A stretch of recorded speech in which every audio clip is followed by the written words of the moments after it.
take your army to the haunted forest and bring me that girl and her dog. Do what you like with the others, but I want her alive and unharmed. They'll give you no trouble, I promise you that. I've sent a little insect on ahead to take the fight out of them. Take special care of those ruby zippers. I want those most of all. Now fly! Fly!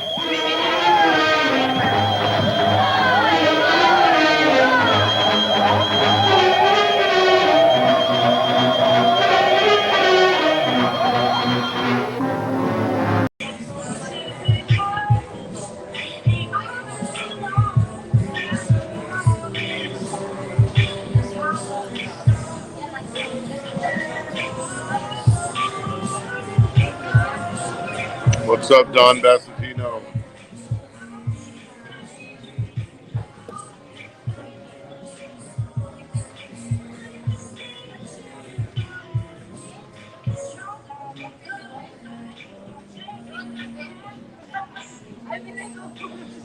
What happened to you? Yes, coffee, please. Oh my gosh. Greetings, everybody. Gonna get a coffee, huh? The beers were hitting you? You had a big day. I had a big day. I wanted an S, climbing like a monkey. Hello, everybody in YouTube land. I get a notification. You weren't? I wasn't shadow banned. We're not shadow banned.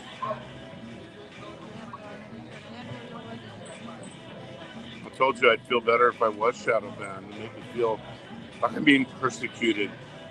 Don Bassatino, he is very famous right now. That's Bassatino Bass. Yeah, Bassatino. Yeah, Don Bassatino.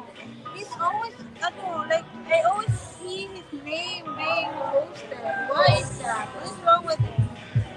Because Bassatino likes to stir the pot.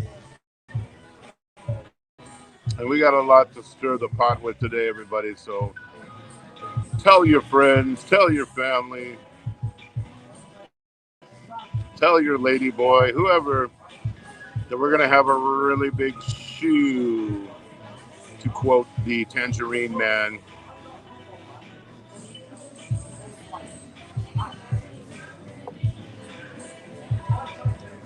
This was supposed to be a interview with Michael Fazio, but he put me on timeout permanently. So I want to go into that a little bit once we get people in here. Hey, JC, how are you doing, buddy? Welcome back to the community. Oh. DM. In spite of what you might think, I think we're glad that you're back. It's always good to have the more the merrier, especially people that have their own creative skills.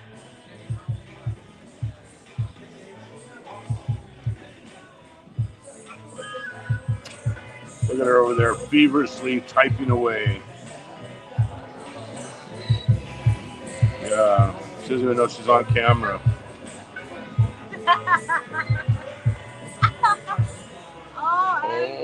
JC, how are you? Yes, what's up, JC? Is that JC? Yeah, how's Canada these days? It must be cold. Well, it's not cold here. It is brutally hot and humid. It was raining just a minute ago.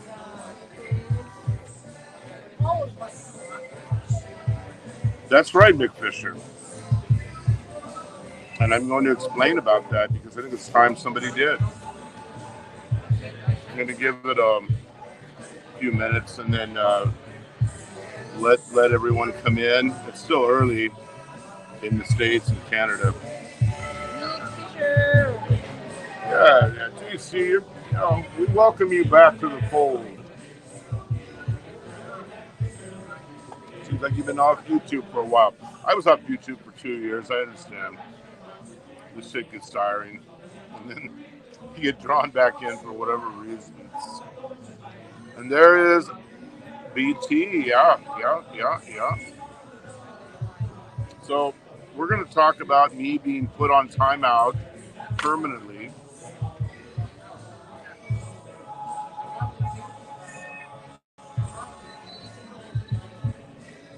Alberta, wow.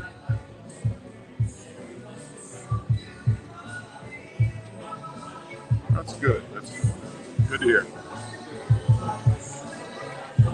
You know, I'm going to tell you right now, JC,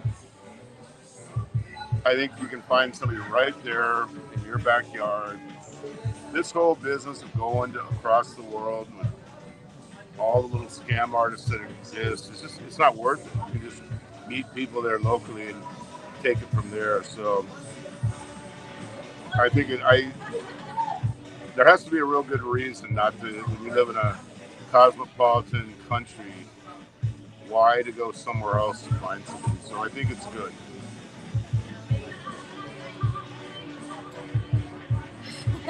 That's right, it is. I mean, and I'm going to talk about that right now. This is what this show is going to be about.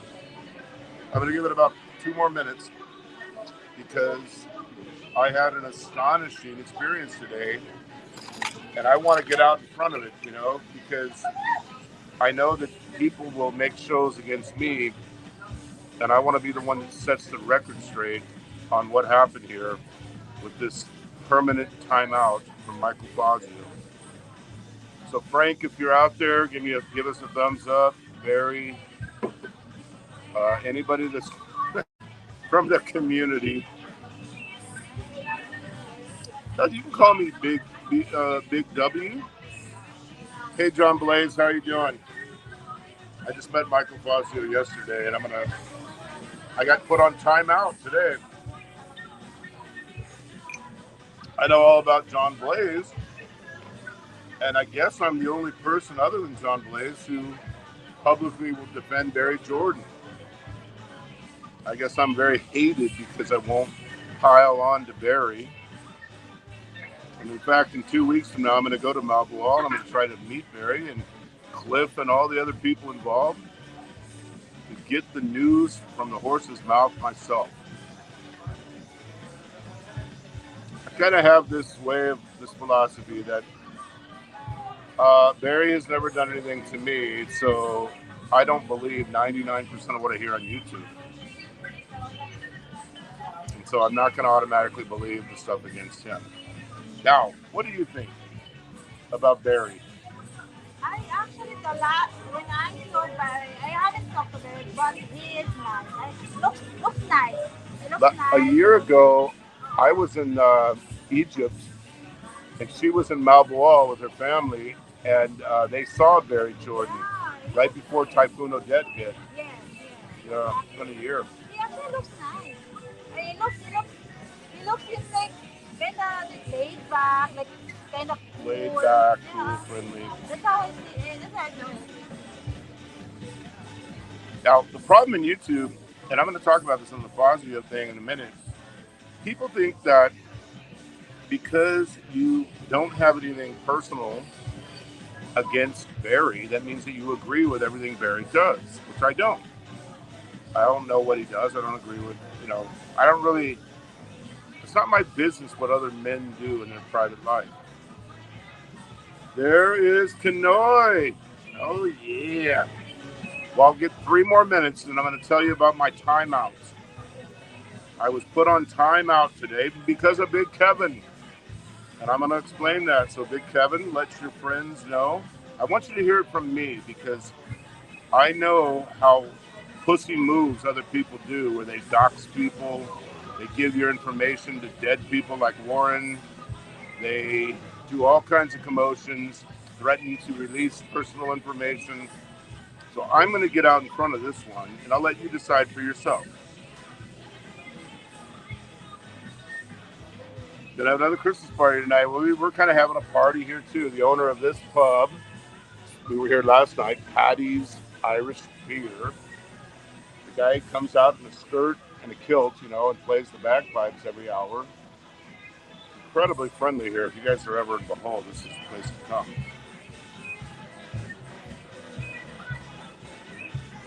I was Put on Time Out by Michael Fazio. Not on YouTube, but in life. In life. And I'm going to explain it to you. Hi, thank you so much for the coffee. Yeah, I'm going to be at Giuseppe's tomorrow with John Blaze.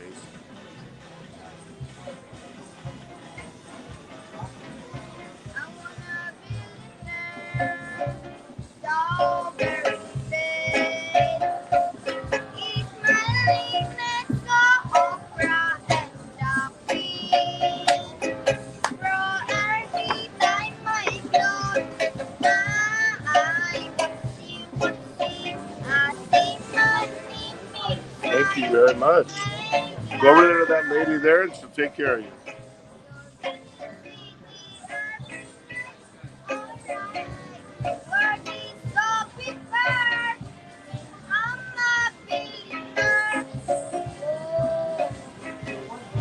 Thank you. All right, here we go. We're going to hear the story now. As you might have heard already. Oh, perfect timing for them. Okay, thank you very much. Salamat. All right. I got in trouble because of Big Kevin. Big Kevin, you got me busted, man. Well, here's what happened. We were coming to Bohol for vacation, and we decided to check in at Fazio's place because all the shows that were going out saying that he had died or he had lost his leg. I wanted to make sure he had fallen down or had a stroke or was laying in a patch of weed somewhere and no one could hear him. So we decided to check it out and stop by. And you saw the videos I uploaded. We got along really well. It was friendly. It was fun. And we invited him to come.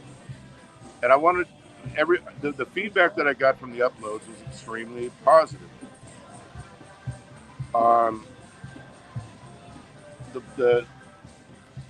had people say it was the best video they had seen uploaded in a year.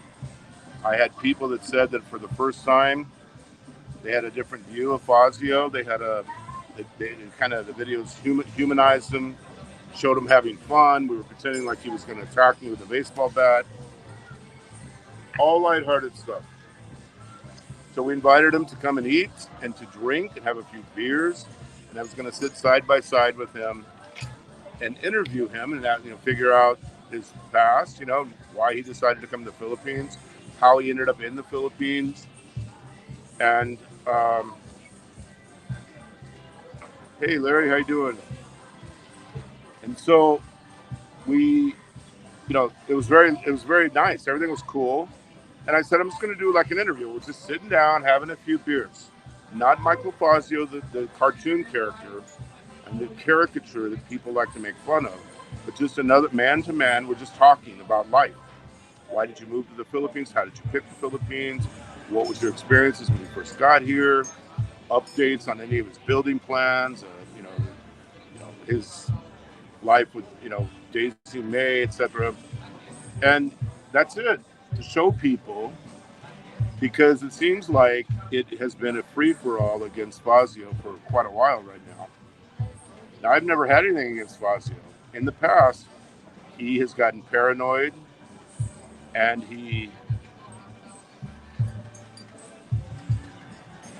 John Blaze, he might not go to bars, but he drank a lot before, and he said he was coming. This is the second time he flaked out. So the man is not good for his word. He says he's going to come, and then he flakes out a few hours before the event. He was invited months ago to go to Cebu City, dancing with us in dance clubs. He said he was coming. It was all booked. I got everybody coming to meet him, and then he flaked out. So if you want to be an apologist for his behavior, go right ahead. But I'm going to tell you right now, I got an email today saying, you went on the Big Kevin show and you revealed intimate details of my life. That's not what a man does. So I will never meet you today or any other day, blah, blah, blah. What were the intimate details? I said that he's not broke. I said that his leg was looking better. And I said that he's got a lot of equipment and tools that he himself has shown for years that if he sold everything would be worth, tons of money. He wouldn't have to live the way he lives, that he chooses to live the way he lives. I went back and listened to the Kevin show, and I didn't say anything about him negative at all. It was all positive. So I urge everyone to go back to that show, the first hour or two with Kevin, and listen to see if there was even a smidgen of negativity. But with that said, what a pussy. You can't, even if it was a smidgen of negativity, you call yourself a man, a real man, but you can't handle anybody having their own point of view. If they don't agree with you, hook, line, and sinker, you're going to block them, you're going to ban them, and then you're going to call them out. And it's time someone called you out for being the little low chicken shit guy that you are. Then I get another email later that says, what if they said bad things about April? What would you do like they do Daisy May? Well, anyone that's bashing Daisy May, I don't think anyone that's decent is going to support that. So when trolls go off making stupid comments, it only makes the troll look like an idiot.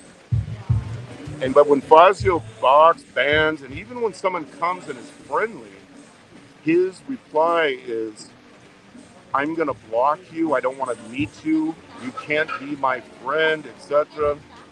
I got to tell you, Fazio, if you were in the corporate world, you wouldn't last 5 minutes in a real job. You are so eggshell sensitive. I've never met a man in my life, and I'm not joking, who has ever been as sensitive as you. And you call yourself a man, an alpha male?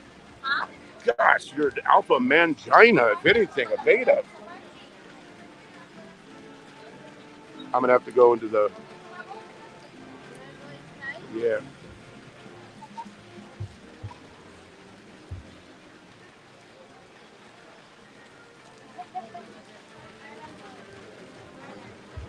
Oops. Back indoors.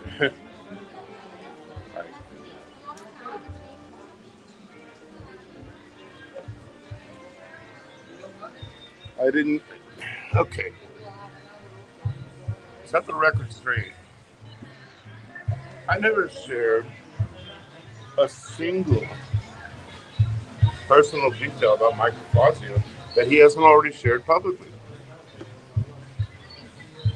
But here's the guy that sent my personal information 3 years ago via Warren Hunt, who used to spend 8 hours a day with, two lonely guys talking about Frank Battaglia. Wow, that takes a lot of guts. And when somebody doesn't do what you want, you dox them, you threaten them, you threaten to release information, threaten to release emails. You call yourself a real man? Fuck, you're a pussy if I ever met one. We came here, my family was with you, we were nice to you. There was no ill intent. I wanted to let people see the other side of you, the real Michael Fazio. And if you can't, have you ever shown yourself with a normal conversation, Fazio, even once? It's always, I had a boat, I had a barge, I had a digger. People don't talk that way, Fazio. See, you want to control people. You've got your 2 or 3 sycophant friends, just like Warren, who are shut-in males and are fucking lonely as hell. No one else is going to sit down and talk with you. Why can't you be like on a panel with somebody? Why can't you chit-chat, listen, have a discussion, have a debate? Nope. You want to control people. And in that regard, you're just like Frank and you're just like Ricky Drama. A bunch of left-wing commies who want to control free speech. You want to control people. I'm not going to share any of Fazio's personal details. I know some secrets about Fazio. I know several of them. I'm not going to share him publicly because I'm not here to embarrass the man. I have no interest in embarrassing him. I did everything I could to make him be less embarrassing.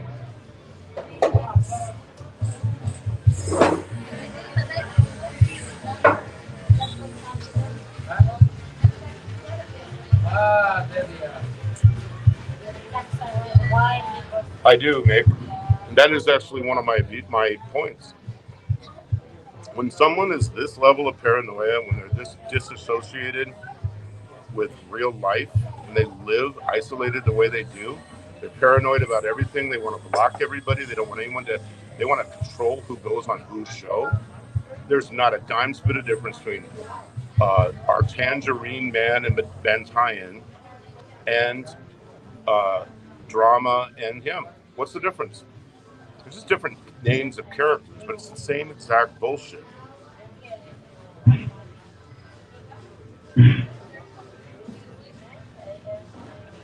Well, he smeared my name, JC. He doxed me. I was horribly doxed, as you might remember. Him and Warren and his little boys who their whole life is devoted to attacking the Tangerine Man. So, I mean, imagine this: for years and years and years, every conversation these real men have had is doing nothing but attacking some little insignificant Tangerine Man in fucking Bentai.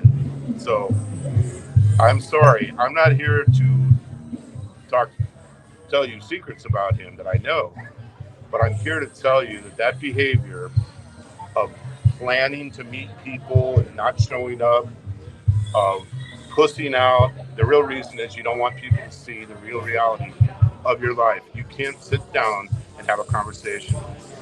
You want to control people, you want to dominate the conversation, you want people to be on the hook. The very, very lonely man sitting in his house, middle-aged man who's so angry at life because everyone left him, and now he has to live vicariously through Michael Fazio. Come on, guys. If this isn't insanity, I don't know what this fucking word means. I did.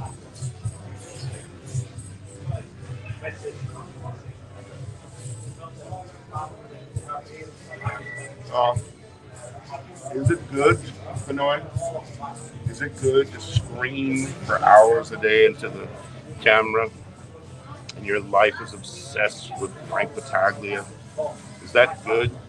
Is that good to keep everyone in hate? I mean, he said, what would you do if people talk shit about April? I've experienced that a million times. But you know, why would they talk bad about her? She's nice to everybody. She's a wonderful person, best person I've ever met.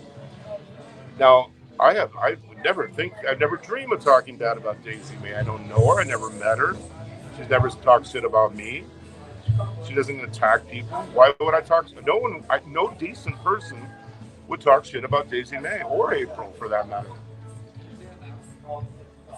When a woman who's on the internet, on YouTube, and has 17 boyfriends at one time and playing them all like a fiddle, yeah, then somebody's going to get mad. But we see that a lot with a lot of people. So whatever happened, the real thing was I'm on Kevin's show and there's people talking shit about Fazio. And he wants them banned and blocked. And if you don't ban them and block them, he doesn't want to deal with you.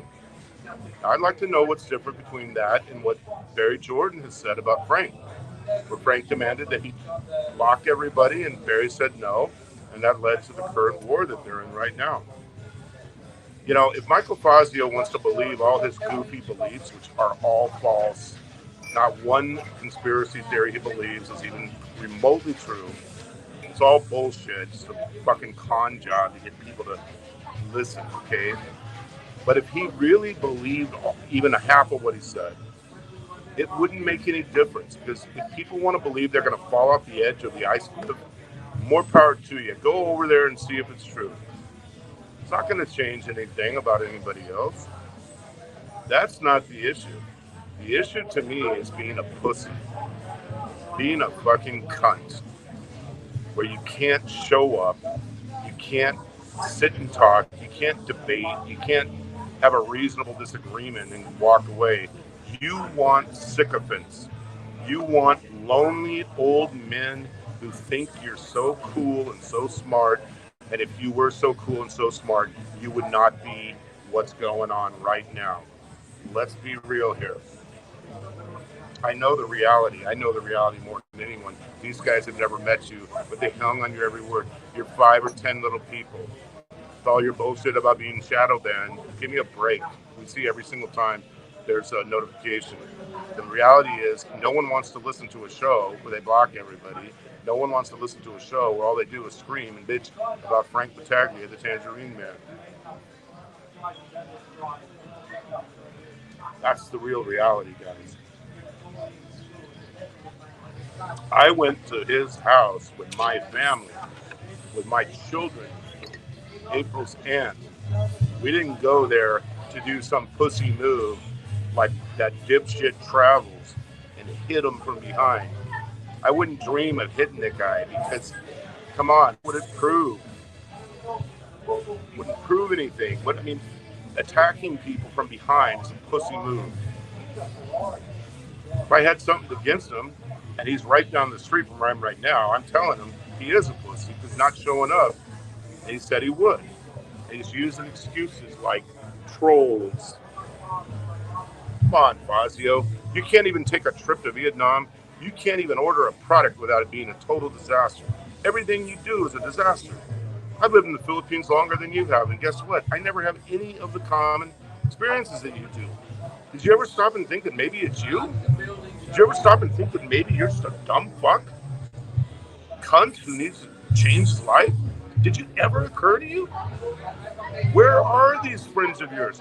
I remember when you were telling everyone about Mike Stone. You and him are hanging out, your best buddies. 2 days later, it comes out that he says, you got a lot of issues. Hey, he won't let you anywhere near his house. Come on, man. You've been bullshitting people for so long. If you want to bullshit people, I don't buy any of it, by the way. If they want to buy it, like, oh, he's a great man over there. That's, why don't you man up and stop doxing people and stop threatening people and stop telling people how they're stone stupid? Why don't you fucking show up and have some balls for once in your life? If you were too disheveled to fight back with dipshit Travel, I can understand that. You got hit in the head, you didn't know what's going on. But all the moves, blocking this, blocking that, it's all pussy. Do you think that's what real men do? I just booked. I'm not saying this in a boastful way, but I'm going to tell you. I just booked yesterday. I just got the order. Over $1 million job for Johnson & Johnson in the Netherlands. Do you know how many meetings took place? Some of them, like 25 meetings. Some of them lasted 7 hours. Do you know how many screaming and shouting and name calling and fucking arm twisting that we went through to get this job? A lot. And every job is like that. That's what happens when you're dealing with finance people and bankers and people who make decisions. They're going to fucking arm wrestle it right out of you. And you call yourself a man. One person says something on Kevin's show, and you're so sensitive, like a fucking eggshell, that you crack into pieces when some troll that didn't have a channel says some bullshit thing. My gosh. You're obsessed with the Tangerine Man. I'm not here to tell them about your life, because whatever's secret between you and me, I've always kept secret. What's up, Terry? I've always kept it secret. Like when I was on your Patreon, and then you canceled me because you got paranoid because of Warren. Why did you have so little discernment when it came to Warren? Why were you so easily duped by a guy that was obviously duping a lot of people?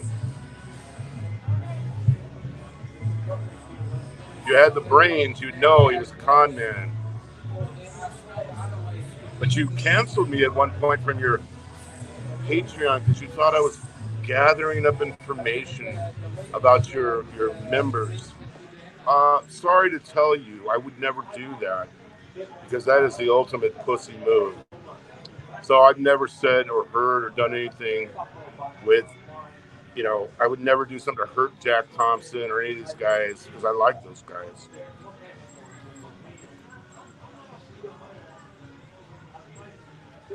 Well, you know how it is, Kanoy.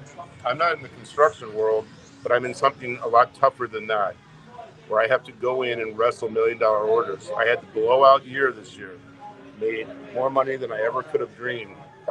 This year I had 3 straight years. I've had good years, I've had bad years, but every job you got to go in and fight.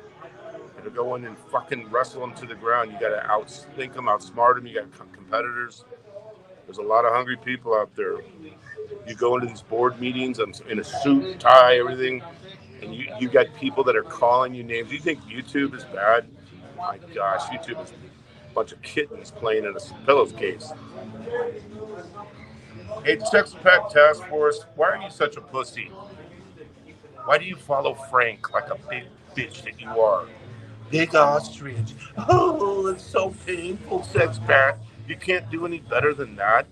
My gosh, you're just pathetic as Fazio's followers.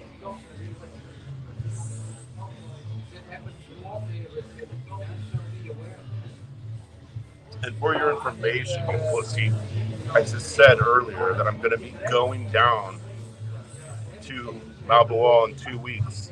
And I'm going to try to interview Barry. And I'm going to try to interview these other people you guys are talking about.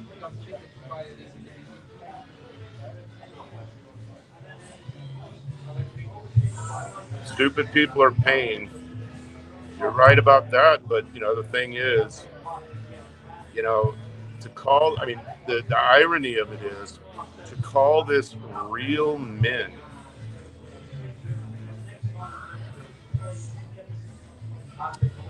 You're the dickhead, Sex Pet Task Force. You are a coward. Why don't you come up on the camera and let's see who you are?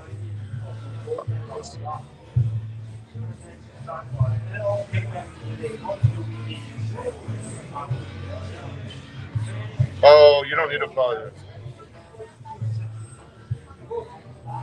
Oh, Mick, I did. I genuinely cared about the guy because I never had anything against him. We didn't go there to cause trouble. We didn't come there to cause a commotion. But the guy is so hypersensitive about little fools like Sex Pet Task Force that he has to block everyone, ban everyone, freak out, go on rampages, block people who are on other people's shows because they did. Go look at the thing that's in Rich Bawong's show, how he wants to block Sabong and Rich Bawong and Don C. and does an hour and a half on Don C. and what a loser he is. Why is Don C. a loser? He has a nice house, he had a nice career, he's got a nice wife. It's bullshit. He's a good guy, actually.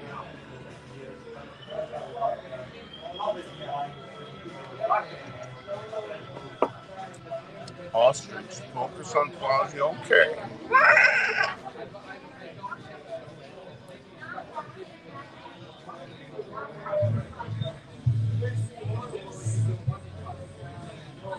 I got put on timeout, Kevin, because you had people in there, trolls, who were talking shit about him. And because I was on the panel and I'm not reading the comments, he thinks I shouldn't be on a show that has comments about him or Daisy May. It's the same exact thing. He wants to block people like Sabong because Sabong left a comment on Ricky Drama. It's always the same old stuff. Guilt by association, hypersensitivity. It's pathetic. In my own experience in life, accomplished people who have actually done something are not hypersensitive, aren't so eggshell sensitive. Now, this is the second time this happened. I have evidence of Fazio getting me doxxed. I have evidence.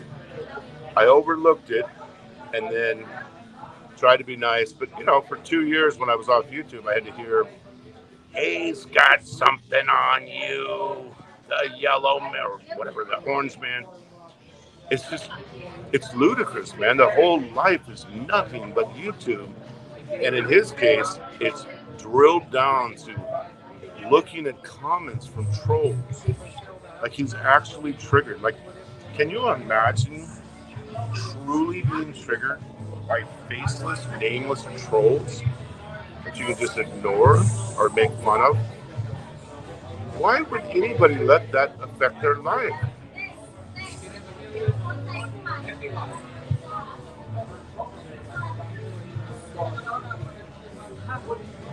Well, Big Snot is not telling the truth. He can go buy another lady boy if he wants. There's no stalking involved. The guy we saw him walking on the street in Mactan alone. He looked like the most sad, pathetic loser I've ever seen. I saw him in Makati doing the same. So we tried to be friendly with him. Simple as that. The guy has nothing to offer. Hey, man. He's the biggest loser in YouTube. I thought he was the biggest loser in YouTube. I'll give Frank credit because Frank at least has his house. He's got Gilda. He's settled down. He says he's happy. I'll give him credit where credit is due. Is he an overly obsessed little tangerine man? Yes. But the other guy with multiple lady boys and with prostitutes every night and has no game, nobody likes him. He can't even put together one sentence without having to take deep breaths. The guy is unbelievably untalented in a lot of ways.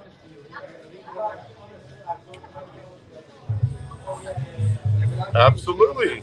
He has a rebar bender. He showed it on his show, and it's there. So that's one of the things he said. I'm telling people personal details. I said he has a ton of tools, and he's got a ton of machines. I could show you, I don't know, 100 shows where he talked about his tools and his machines. My whole point was I wanted to tell people he's not broke. He's not like some broke guy. God knows, God is my witness. I only tried to be nice to Fazio. But I'm not going to let him tell me how, what to say and who I can have on the show. Vicky Drama found that out. If I have to choose between freedom of speech and dealing with broken down losers like these, I'll take freedom of speech any day. So I'll give Frank credit in the sense that his life seems more stable. As far as Barry Jordan, I had nothing bad to say about the guy because I don't watch any of it. And I only have given him money when I felt that it tilted too far, where too many people were attacking him. But he's never reached out to me and asked for more money. And he doesn't beg me. He doesn't ask. I've given it on my own free will if I ever gave it. What do we got? So that was my big sin anyway. I said to Fazio, he's not a broke guy. He's not decrepit walking around on a wooden leg. And he lives close to the ocean. Somebody asked me if he lives near the hotel. And I said, well, of course he does. How do you think I knew where he lived? How did Ricky Drama know where he lived? It's public knowledge. It's everywhere on YouTube. What's up, Idol?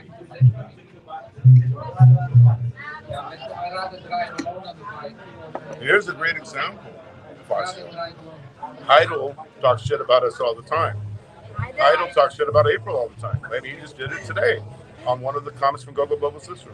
Yeah, Idol doesn't like me. Idol doesn't like my kids. We don't take it serious. Yeah. We don't take it serious. It's a troll. It's just somebody who is playing games. Yeah. We're not going to get all emotional over a troll. Actually, Heidel can say something bad against me or my. I just want to say, Heidel, hi. Thank you for saying bad stuff against me. Thank you for saying about my kids, about how this half-breed stuff. You know what? You are just a faceless troll, and I don't care whatever you said. Keep doing that. If that makes you happy, I'll support you 100%. So be it. So I think that it's too much, but then what can I say? Keep it up. Keep it up, boy. It is too much, but in spite of all the insults, we still kind of like Hyland for some reason. We're not sure what. It's like It's funny. That's funniness to the content. Hyder is likable, even though he always bash me. Yeah, that was bashing. So one of Fazio's things today was, what would you do if somebody said blah blah blah about it? Oh, that's one. Hyder's number one. There's a comment right there. But see, we don't take it serious because it's all joking. Now, if there was a real person who's typing that, standing right next to me, I don't think he'd be saying it. So we don't take every little comment serious. And nobody has a reason to be against Daisy May. She's never done anything to anybody. I'm not against Daisy May. No decent person is. So you said somebody said something about Daisy May. I never saw the comment. All I know is this is the second time you said you were going to come, that you pussed out, and now today you said you don't want to talk or ever see me ever again in the future. And you started off by saying the reason why was because I gave out sensitive information about you. You're a liar, Foster. You're a fucking liar. There's nothing I said about you that you don't say all the time. I try to show you in a positive light. Why do we never see you with friends, Foster? Not some Filipino that you walk up and call a monkey, but why don't we see you having dinner with friends and hanging out and having conversations, chilling out? We'll never see that. You're not capable of that kind of relationship with another man. You're only capable of your very desperate guys that are living vicariously, who are so lonely that they'll actually put up with it. Imagine how lonely Warren was to spend 8 hours a day with you on the phone. And what did you talk about? Frank Battaglia, fucking 8 hours a day. How lonely did that man have to be to do that for years? Give me a break. Why don't you get out of your place and go out and live your life and meet people and date people and do shit and have conversations? Why aren't you here right now? You lied for years saying you weren't drinking, but later admitted you were. What is wrong with you? Why did you move to the Philippines? All you do is insult Filipino people, and all you ever do is act like a pussy when it comes to other men that have reached out to you that are actually living here or coming here.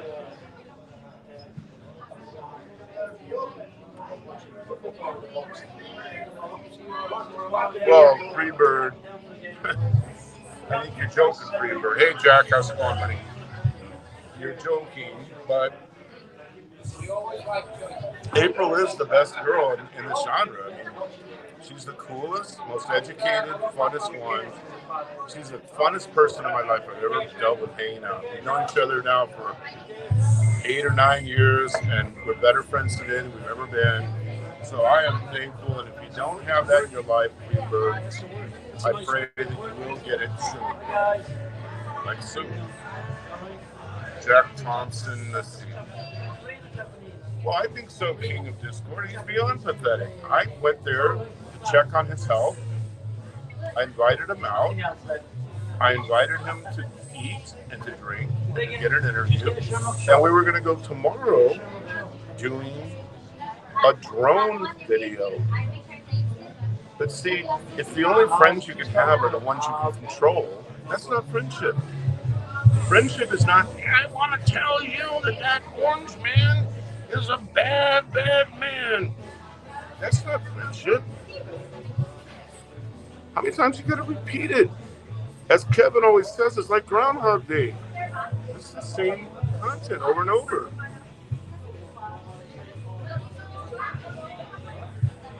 She likes you a lot too. Jack Thompson, you're back. I'm glad to hear you. back. Seems like you've been taking a break. So that's the story. I will not tell Michael Fazio's secrets. And I knew some before I came here. I've seen some since I came. I've seen the reality of the situation. I'm not here to embarrass a man. I was here to try to let people see a different side of him.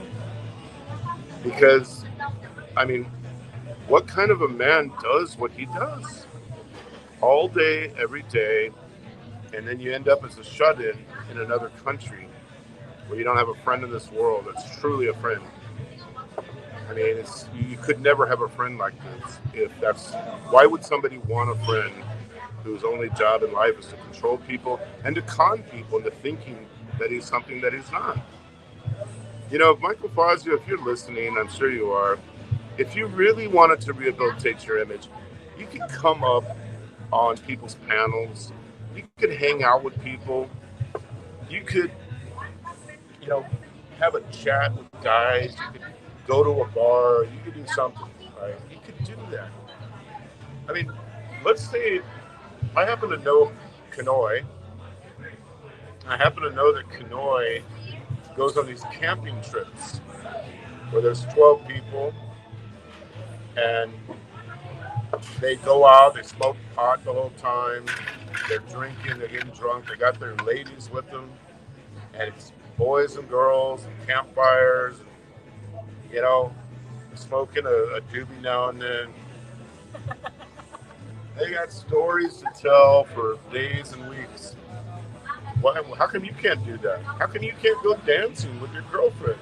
How come you can't bring her in with a group of 20 other girls where they could all hang out and dance? You say it's because she doesn't want to sing and dance? I don't buy that. Sorry, I just don't buy it. I think you're afraid.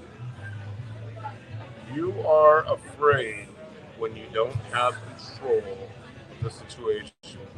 When you're not in control of the mute button and the block button, you simply cannot fucking exist. You can't function.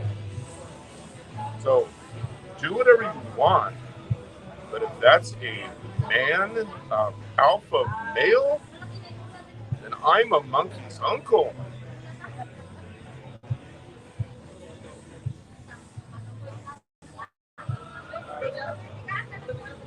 Oh, no, I'm not coming to Discord King and Discord. I've never been on Discord in my life. I have better things in life to do than to sit around with a bunch of creepy dudes talking bad about other YouTubers. I mean, I just don't do it. I never talk to anybody really. I can't think of anybody off the top of my head that I'm holding conversations with when I'm not on YouTube. I've talked to a few people. I've talked to Kanoi and Kevin and a few people. And I've met people, of course, you know, a lot of people, but I'm not gonna sit around. Oh yeah, man, did you hear about Fazio? No, did you hear Frank's gonna do this? And what about Barry? I'm not gonna do that. For one, I don't have the time, especially starting in January when I'm back in Europe for months. I don't have the interest. I have no interest in doing that. What do we got? So you booked a trip in 5 days. Okay, I want to tell us, Kanoi, what do you do on those trips? What do the guys do? They sit around and drink and talk about music, and then the girls come, you guys eat, you hang out, and you go to your rooms, right? And you fuck like wild animals. And then you go home and you say, wow, that was the greatest 5 days we've had in our life. What is this?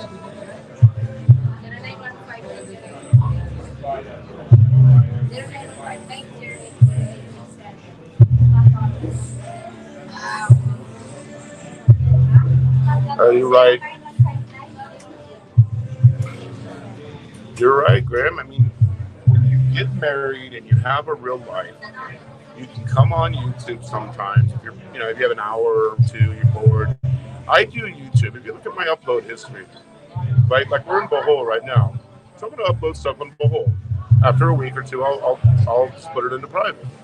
And if I'm going to Egypt in a few weeks, I'll upload stuff on Egypt, let people see what's around there, and then I'll get rid of it because I'm not monetizing my channel. I just simply don't care.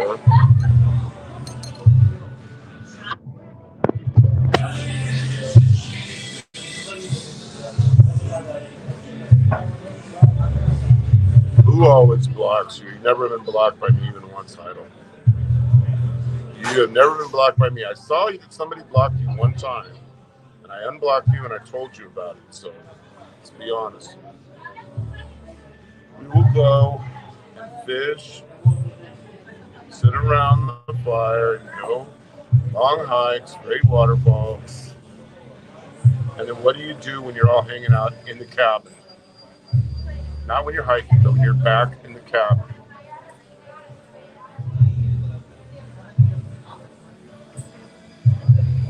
Yeah, Fazio with Bigfoot. I don't know who did that because on StreamYard Idol, I don't see anyone blocking. So I will check it at the end of the show and unblock you. I've never blocked anyone since I've started my show again after my 2-year hiatus. Now, this is one of the things Fazio said. I don't care about trolls, but he's obsessed with trolls. I don't have any problem with trolls. I mean, I get a few of them that come in. I just, slap them right back, and it's no big deal. But see, I thought real men hung out with other men in real life. They went fishing, or they went hiking, or they went to a bar, or they went. They talked about girls. They did. I mean, what do men do? Are men sitting listening to Frank Attacker all day, the Tangerine Warrior in Bentayan?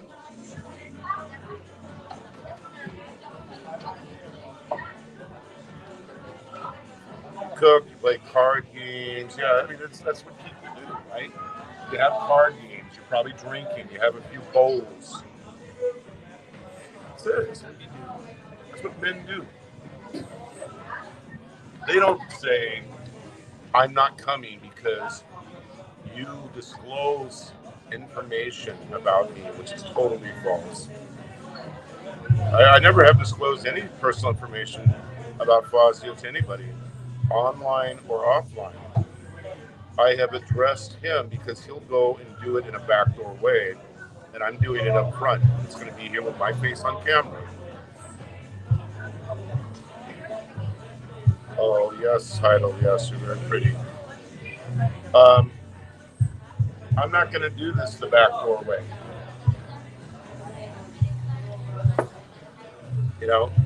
I'm not going to be told what I can have on my show.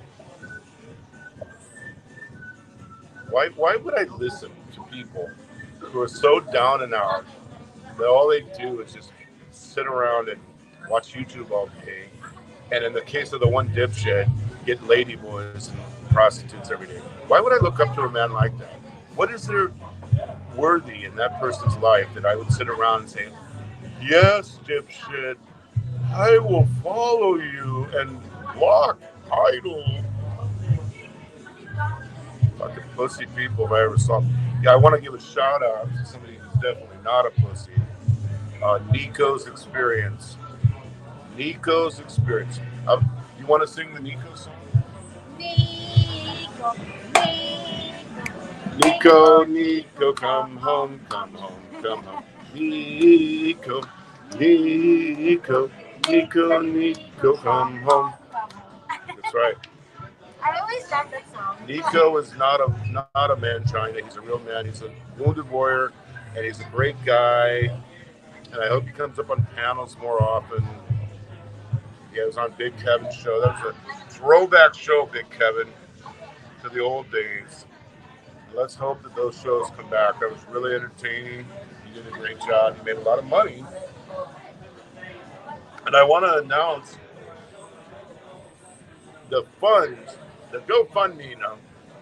I want all Kevin's buddies to give him $100. I'm going to pledge $100. I want everyone. Nico has offered to pick up Kevin at the airport and let him stay with him for free for 10 days. And he guarantees him he's going to get laid every day. So I want to see Kevin to get to Colombia from Florida is about a 2.5-hour flight.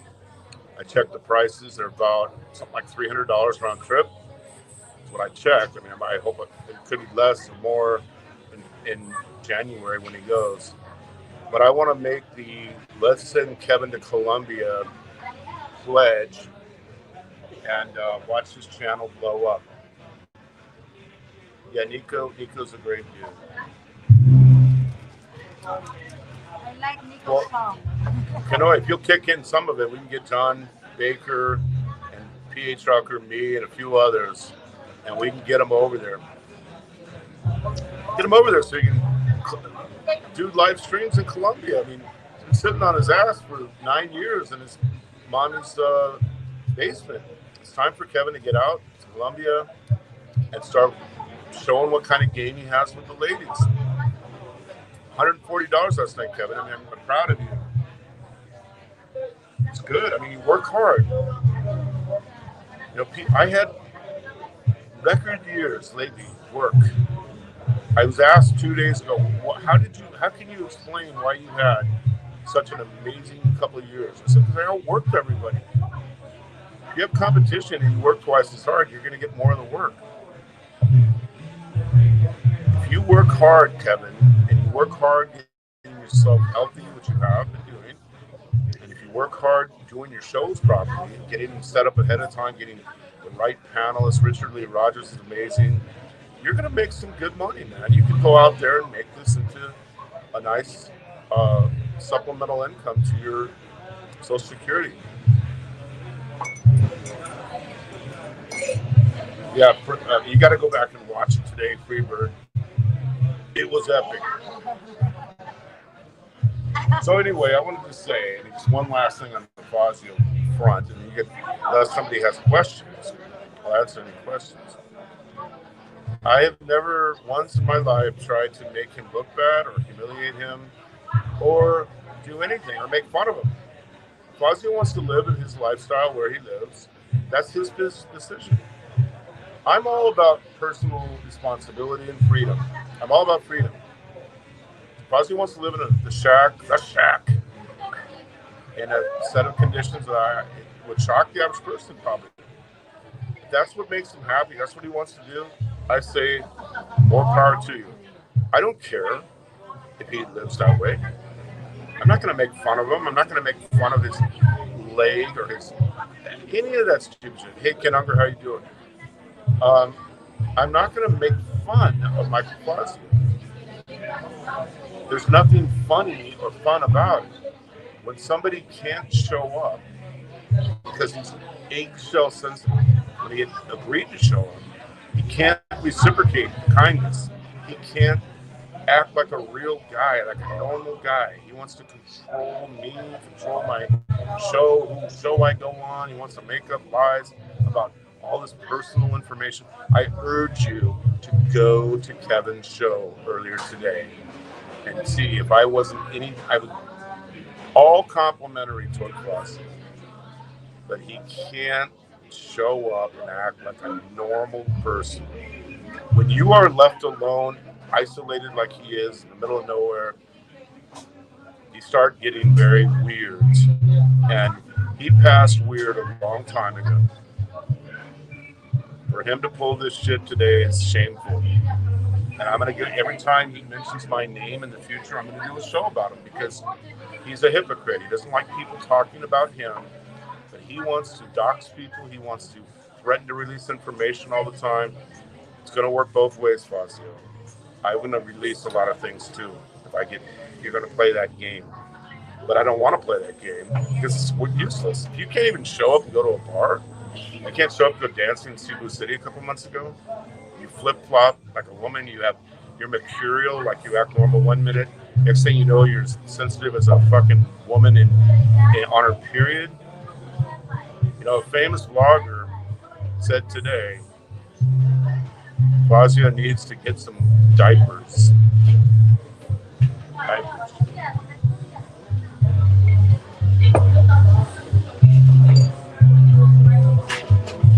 I'm not going to stoop down and start making fun of the man.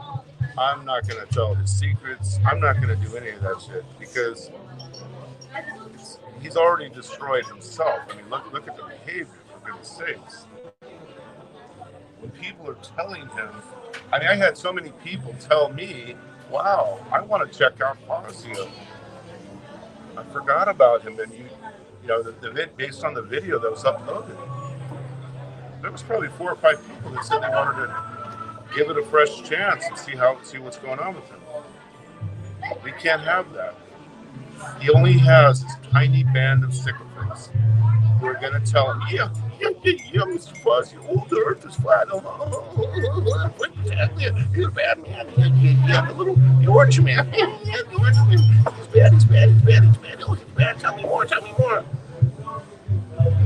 And that's what being a real man is? Oh my gosh. I'm surrounded by people who are real men. Come out to our farm and watch men who are, some that are still in their 70s, out in the field picking mung beans. I can show you lots of real men, including men who work in corporate jobs.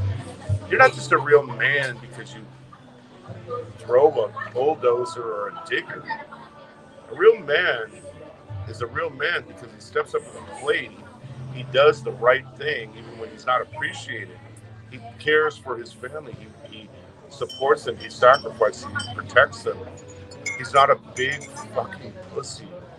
A pussy who's afraid of trolls, afraid to debate people, afraid to come on panels. Remember we heard for years, I can't come on panels because my phone doesn't work. Then you get new phones and, it still doesn't work. Everything you do is a disaster. Buying a piece of equipment, going to Vietnam, going anywhere is a disaster for you, man. You're the disaster. You are the disaster. I wanted to try to reintroduce you as a man, a regular person that people didn't know on the other side. If you don't give a fuck, then who gives a fuck about you? By the looks of it, nobody gives a shit about you. By the looks of it. But even when people are nice to you, you shit all over them because you're a pussy.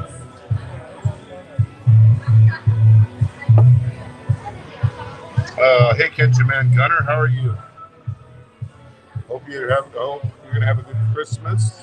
Say hi to Bunny for me. Hi, Ken.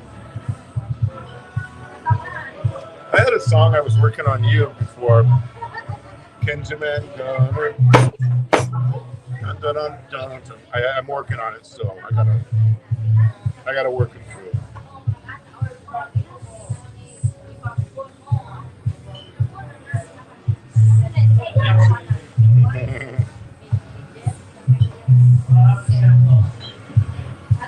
So I do recommend everyone go and watch the Kevin show, especially the first hour where the topic came up, because you tell me, and I'll tell you what, if I did say something wrong, I'm going to apologize for it because it wasn't my intent to say something wrong.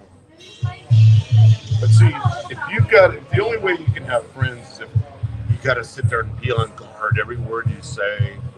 You got to walk on eggshells, or they're going to dox you. They're going to cancel you. These are just a bunch of liberals who want control. That's all it is. A bunch of left-wing commies. That's my read on it.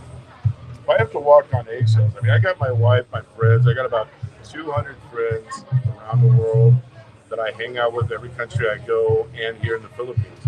I'm probably one of the few people that actually has male Filipino friends in the Philippines, and not just females.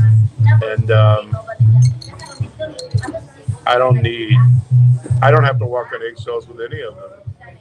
I don't have to be sensitive to their fragile ego. Ooh. They used to call me the big ego, one of many of the Tangerine Man's many monikers he gave me. The latest one is the ostrich. Oh, that's devastated. Little Oompa Loompa Orange Man from that time. I'm so devastated. Tim Disiak, what's up? Well, if you have time, Ken, if you're killing time, I was up there for the first hour or so. I didn't say anything even remotely bad about Fozzy. Not even, nobody in this world could have misconstrued that. Only a hypersensitive, paranoid mangina. That's it. But I gotta tell you, man, there's many ways when people look like pussies. Now, fighting 50, 60-year-old people fighting, come on. We're not gonna be fighting each other, people. Who's out punching it out? How's Hawaiian, my number one guy? How are you? I don't think they can see him. I'm gonna see him there.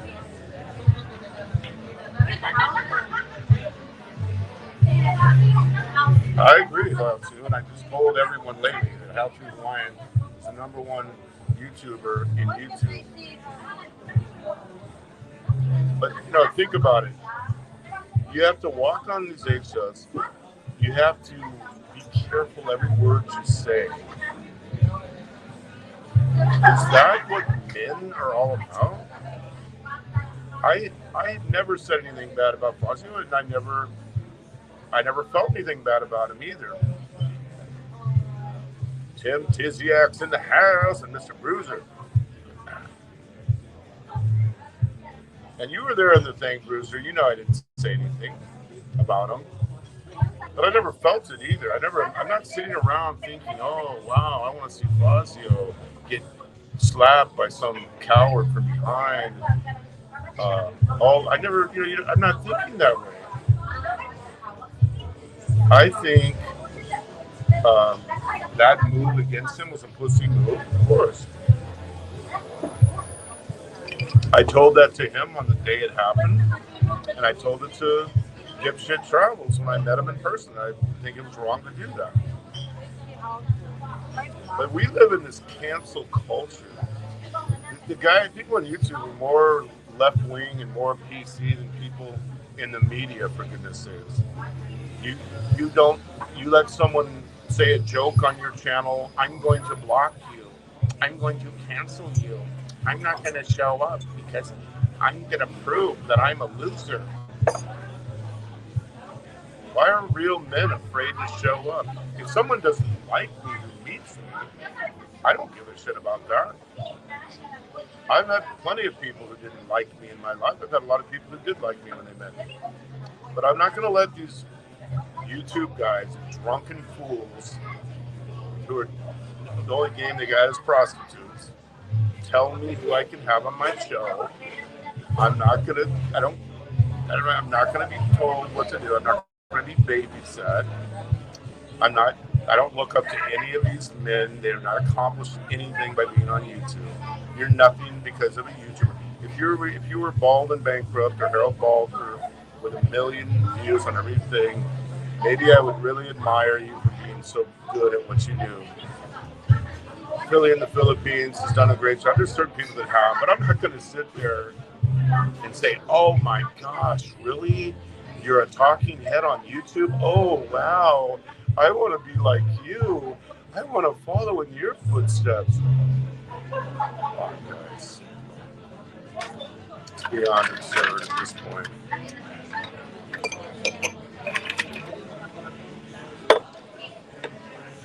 Dipshit Travels, biggest loser on YouTube. At least I thought he was the biggest loser until today. But now I got to put the other guy in that category, because after someone came and was nice to you the way we were, and you can't even show up because you're afraid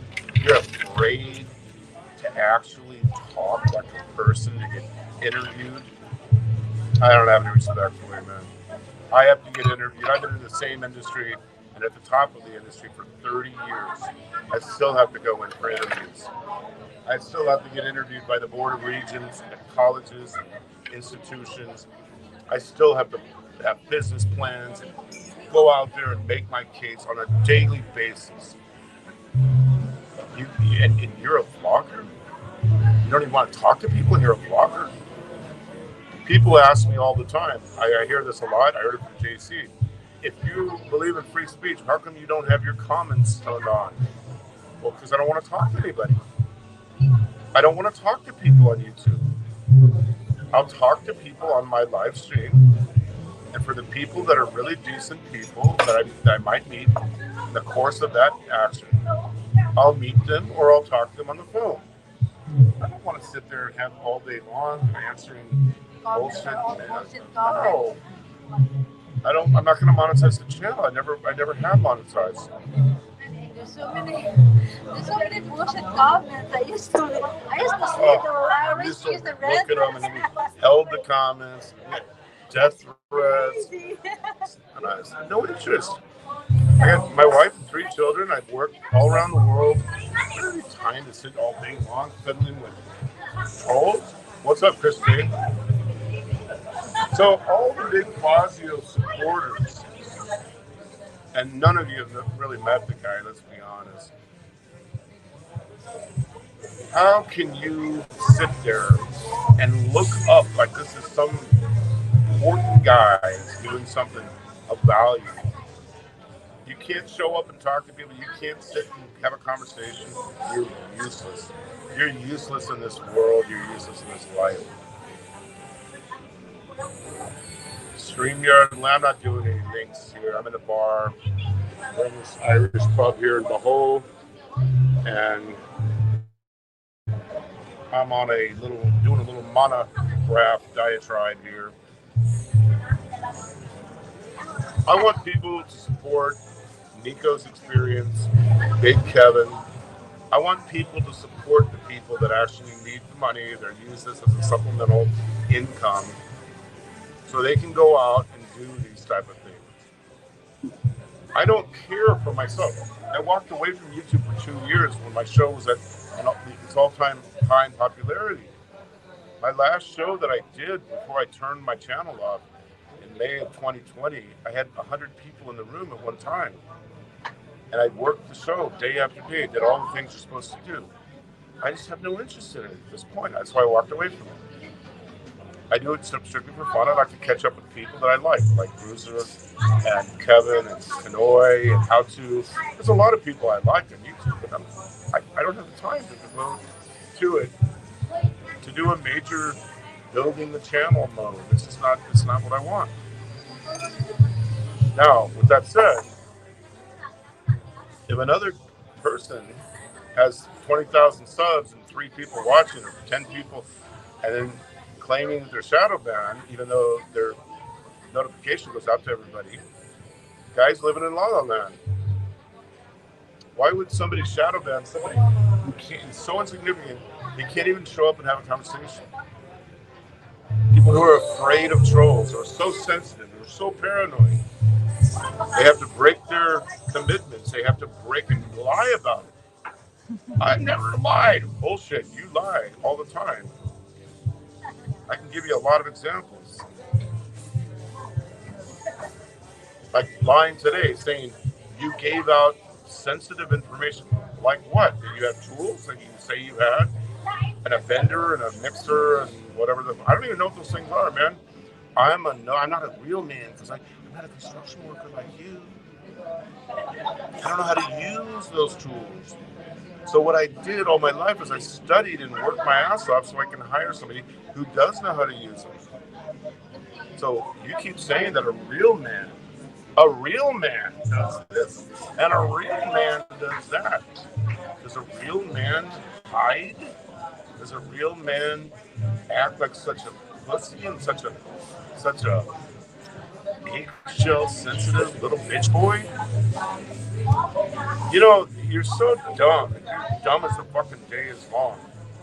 You think that also when people are on there, like somebody praising the Tangerine Man, you fail to understand that nobody likes him either.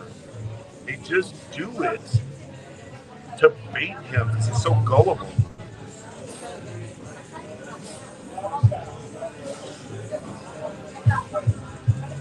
You know, the sad thing with you, Basio, is that if you got your head out of your ass and stopped being paranoid, started treating people the way they should be treated, stop being so fucking sensitive.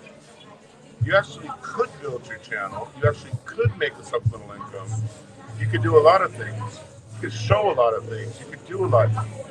But to sit 99% of the time trying to gin up the hate against the Tangerine Man, does anyone need to gin up hate against the Tangerine Man? He's already done it to himself. There's nobody he hasn't thrown under the bus.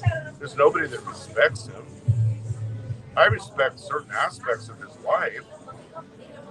I do.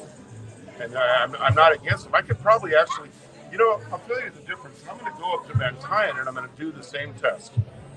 I'm going to see if he would be willing to come and meet me in a bar and have a conversation. Not a fight, not an attack, but a conversation about what led him to the Philippines. How did he end up coming there? Like an interview about his life. I will bet you dollars to donuts he would show up and it would be completely incident free. And I could probably jab him and joke with him a little bit, and he probably wouldn't be as sensitive. Does that mean I agree with everything he does? I don't agree with almost anything that he does. But his actions don't dictate what I do. In real life, you guys, we only have one true enemy. And that's ourself. We are our own enemy. We do sabotaging things to ourselves. We don't, what is anybody in YouTube going to do to me? No one's going to come up and hit me and attack me. No one's going to do it even to him, even though the only way it ever got done to him was from behind. Think about all the thousands of the uploads and about Frank. Why hasn't anybody attacked him? He's the most hated guy in the genre, by far. By far. And everyone knows where he lives. How come someone hasn't, sat outside and gone up and attacked him? The worst that we ever got was when somebody threw dog poop on his yard. And that was funny.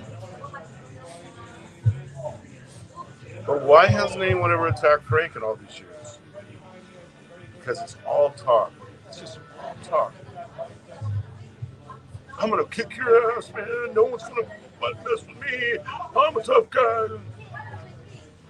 I haven't seen any tough guys in YouTube yet. I haven't seen any good-looking guys in YouTube yet. I said it on Kevin's show. We are the ugly people. We are the wretched refuse. We are the fat people. We are the ugly people. We're the people who had trouble with females in our own country. None of us are guapo. None of us are anything.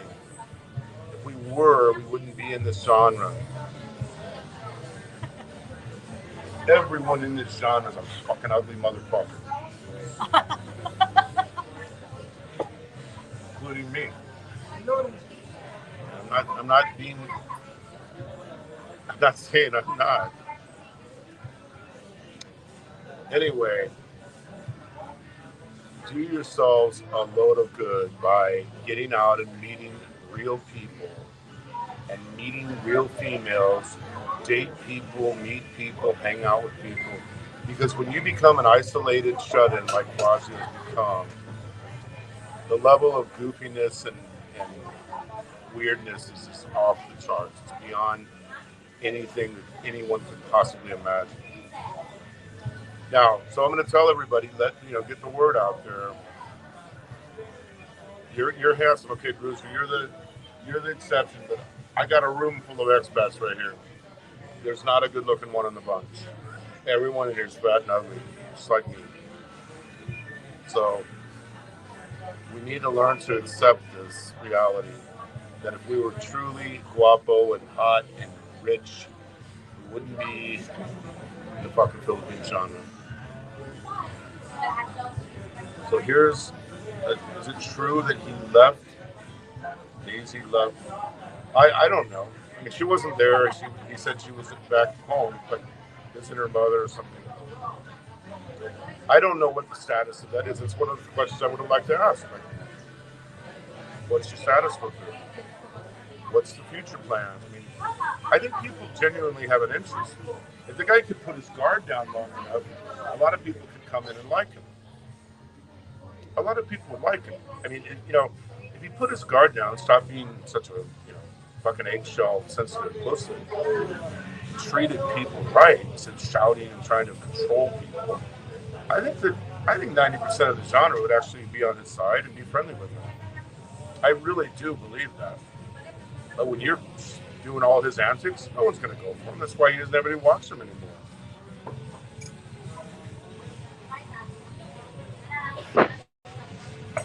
Scary when Hyder is being nice. Hyder is just warming up. Yeah, those hide bags will make a mess out of you. I got a head like a festering fart in a cookie jar. Yeah, I hear you. Hyder is so nice to him tonight. It's scary when Hyder is nice. Because it's like he's warming up to fire all this insult, all this. There's two idols. There's the nice one and the bad one. That's the one. So, Barry, let's see. Problem with Fuzzy, he can't handle without the males.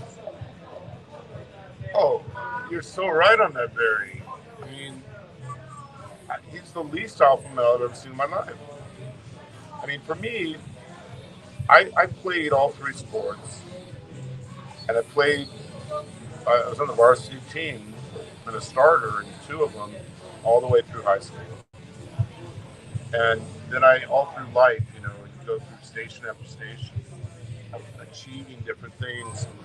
And people will say when they see me traveling or living here, they say, "You're lucky that you got." No, I work my ass off to get wherever I am. I'm surrounded by people who are directors and executives, people that are in, the field that we're in, chemists, people that are real alpha males that can stand up and take the scrutiny and take the heat of being questioned and having to prove their case with questions being fired for hours on end. That's a real alpha male. Someone who stands up, doesn't fucking run away, doesn't, I can go on, but these moves are anything but alpha. And so the people like that prey upon are people like Warren Hunt. Warren, who's not dead, and weighed about 600 pounds, was a shut-in, said that he was talking to Fazio for 8 hours a day. Well, what were they talking about? They're talking about the Tangerine Man. All day, every day, 6 to 7 days a week. What can you say? What can be the conversation on Sunday that wasn't there on Saturday when you only have one topic?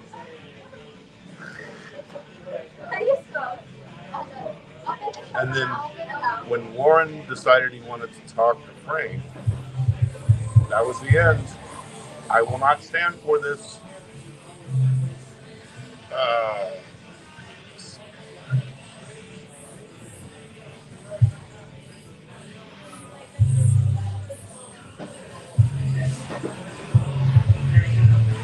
But ask yourself the question, why would him and Warren be talking 8 hours a day, not only about Tangerine Man, but about any topic? Why would you spend 8 hours a day talking to another man? It's fucking creepy as hell.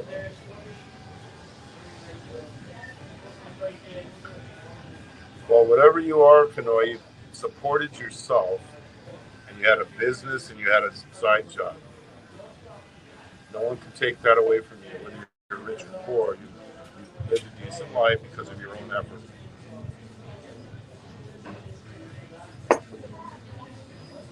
So somebody answer that for me. I wish that the people who seem to be such fans of his, the 4 or 5 guys that seem so desperate, why would you spend day after day after day talking to another man for hours on end. Then when you ask them, what is the topic about? It's either about conspiracy theories, which are all false, or it's about the Tangerine Man. I'll give you an example. He says he believes in a flat Earth. Only morons believe in a flat Earth. The Earth is not flat. You'd have to be brain dead to believe that. But would the person be willing to get up and do a Lincoln Douglas style debate publicly with no notes, no Google, and have a debate? Of course they would. Because they would get annihilated. Their evidence is a joke. Anybody who's a freshman physics class can annihilate the argument. But they'll sit there and they'll push it. You people are so stupid, do you believe that? People who believe in stuff like that are retards. Like retarded people that belong in an institution. See, if I got up in my work, in my life, everywhere I go in this world, and got up and told them at the University of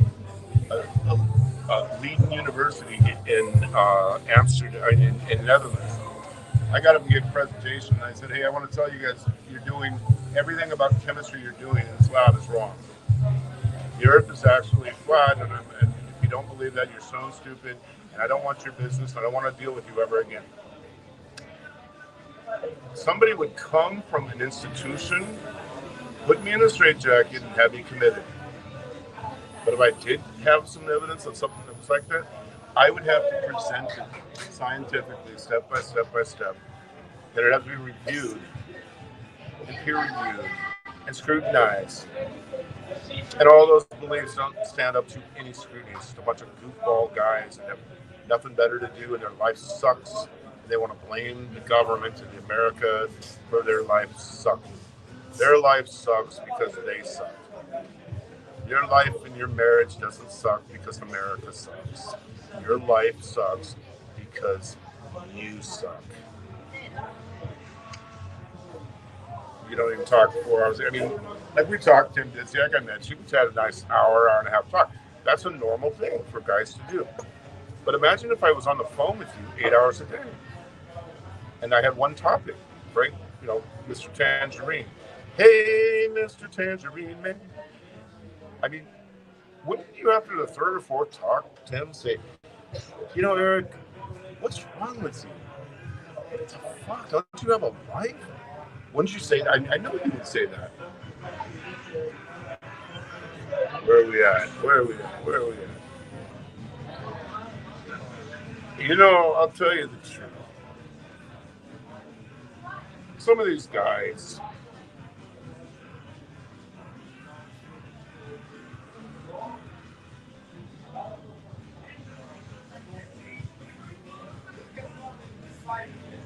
that's good if you did that, Kimberly. But I'm just telling you what Warren said and others, that every conversation was about the Tangerine Man.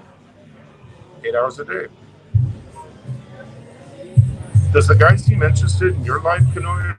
Or is it just him pushing forward everything about him? Is there real reciprocity in the conversations? Probably not.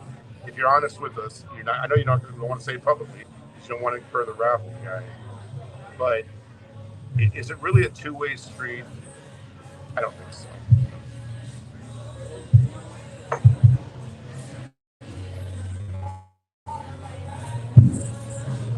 Here's a guy that thinks people should pay for his time for a drone that he bought himself. And he says, I have $5,000 invested in it. Okay, what? Well, I did 100 hours of research. I bought the phone and I bought the drone. You're charging your research time of reading the directions as chargeable time for a hobby that you have?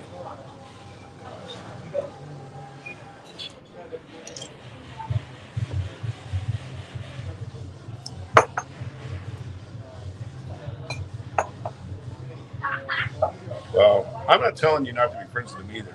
If you are friends with them, that's fine. No, I changed my emails. I'm gonna put my email in a comment section because that email got hacked. So I have a new email, and I will get that email to you. I couldn't open those emails, but several people asked me, and I'm gonna have a new email address that you can reach me.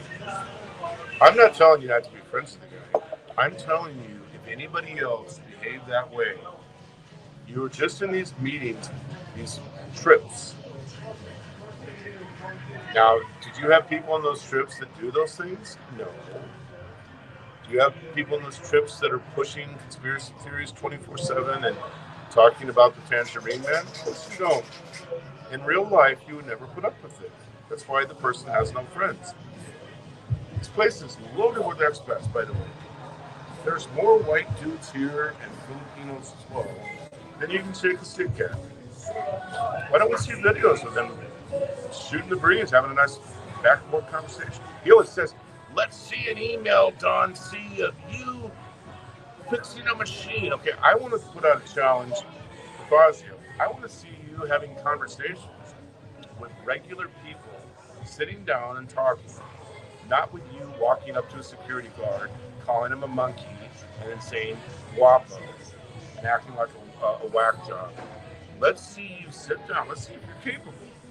Sit down with these expats, different people, and have a 1 hour live stream where you just talk back and forth. Have a normal back and forth conversation. If that happens, I'm going to do a 30-day fast.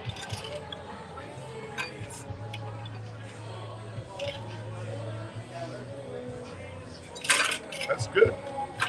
That's good, Jack, if that's happening.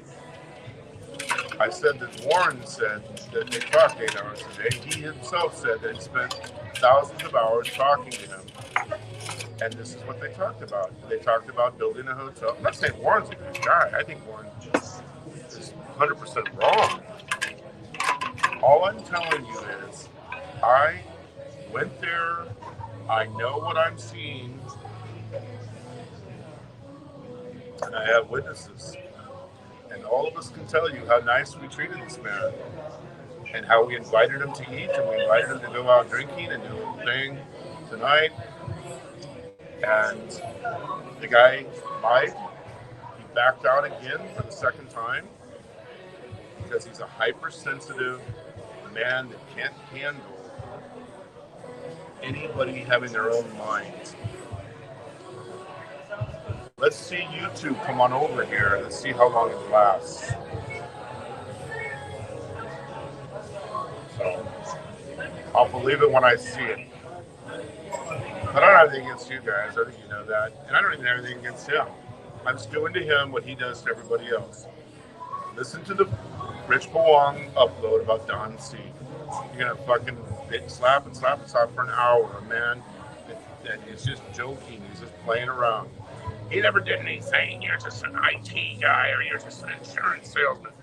So that means that the only jobs that are legitimate, manly jobs, are those that involve construction.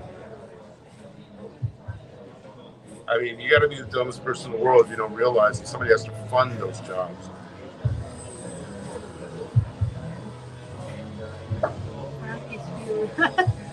Why did he block you, Gogo Bobo? Because you're a silly troll, and I know where you live.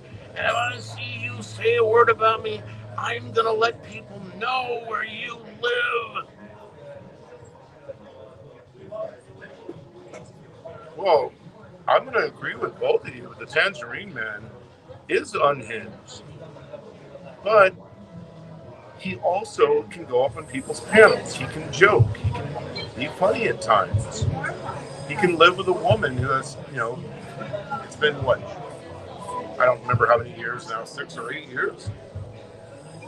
And they seemingly get along. This is one of the problems we have in this genre. If I tell you that Fazio's a wimp, coward that he is, because of wimpy now not showing up when he said he would. And the way the people in the genre think is, that means I'm on Frank's side. And Frank would do the same thing and say, well, you're a defense junkie. Not any defense Okay? I have my own family to raise, and I have my businesses to run. I don't have time to babysit overly sensitive 66-year-old men. If you can't just be nice to someone and try to be real with them without them freaking out like that, I don't want that type of person in my life either. I replied to him. I said, I don't want to meet you either now. What a fucking pussy, man. I mean, I don't want to meet someone like that.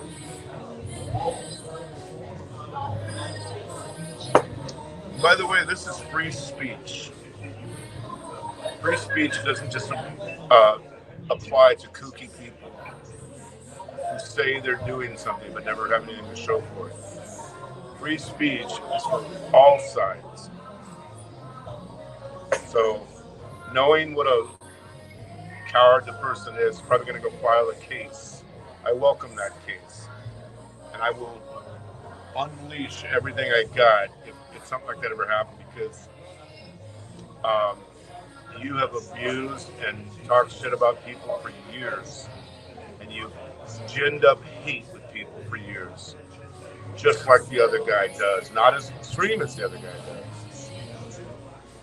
You did a hit job on Barry Jordan, and Barry turned around and hit back, and he disappeared for 3 weeks. You couldn't actually hold a conversation. And what was the reason you hit him in the first place? You hit him because he didn't listen to you about a lawsuit. When you filed a lawsuit, you failed. People shouldn't be getting their legal advice from people whose lawsuits failed. People shouldn't be filing the lawsuits in the first place. Running to the police.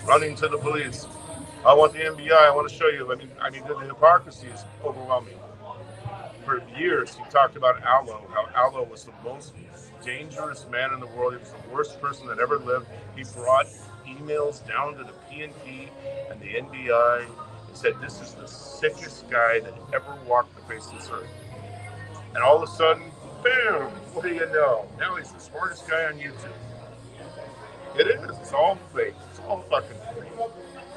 It's a bunch of little boys in a sandbox, and as long as you don't meet them and you don't see them, you're going to say, oh, look at him over there and all the great things he's doing. But if you met these people, you wouldn't say that. If you actually sat down and met them and spent time with them, you'd have a completely different take. When you see how lonely they are. I mean, I can tell you the one that would boast for years about how he's got this great lifestyle, this 5-star lifestyle. I saw the real reality. It's the most pathetic thing you could ever dream of. If you actually saw it when the camera was rolling. But everything was about projecting. Everyone's an idiot. I'm the one that's doing this. Bullshit. Stalked him and tried to be friendly. I don't want to be friendly anyway. The guy's fucking boring. He couldn't hold a conversation. He couldn't even talk more than one tiny sentence at a time without him losing his train of thought.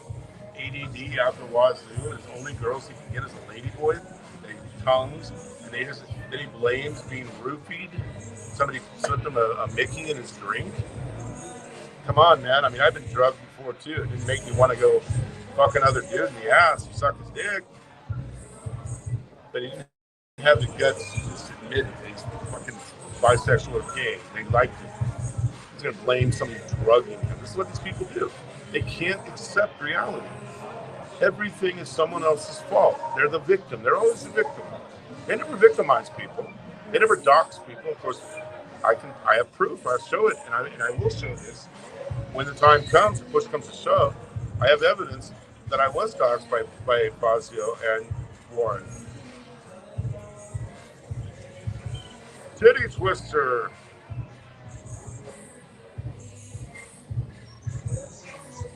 So,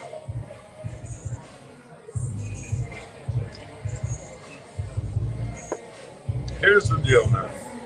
Whether you give your money to them or you give it to someone else, all the money is just a waste of money, right? You realize that you give it for entertainment value only. Now, I personally think there'd be a lot of entertainment value sending Kevin to Colombia and watching him work the streets. So I'm going to give some money to that.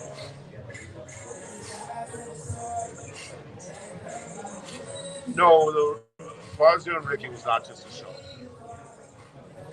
No, there's a guy that got so worked up by being constantly called a loser, a sweat hog, you're a loser, come out here and yell obscenities. That he decided to show up and call his bluff. And he did call his bluff. And we know what happened. Now, it was a pussy move because, again, you could have gone up and did it without coming from behind. And I think if he had gone up and just bull rushed him from the front, I don't think anyone would have had a problem with that because he at least would have done it eye to eye. But the way he did it is the big issue.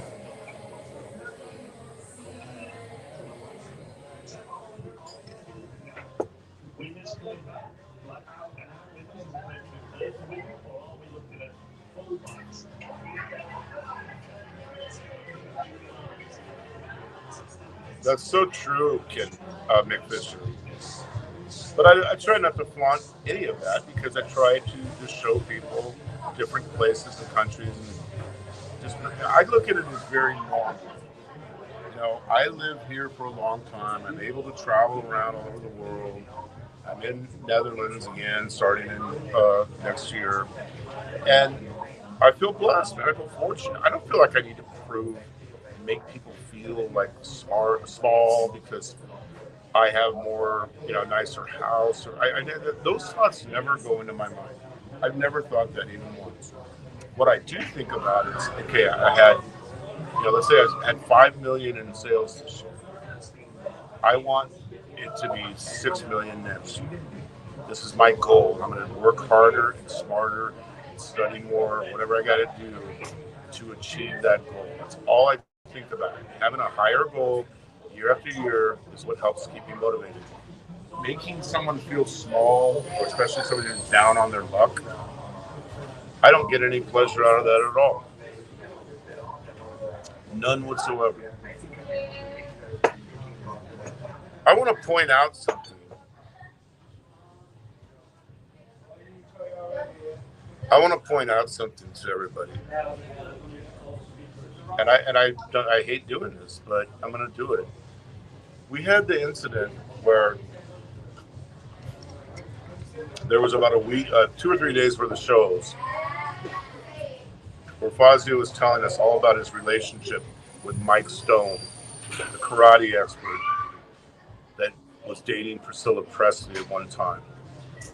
And I happen to have those saved, and I should upload them again because you can hear him talking, and the impression that he's giving is that him and Mike Stone are really close. They hang out together. He's out hanging out at his house, and it sounds like it's a very current situation, very fluid thing.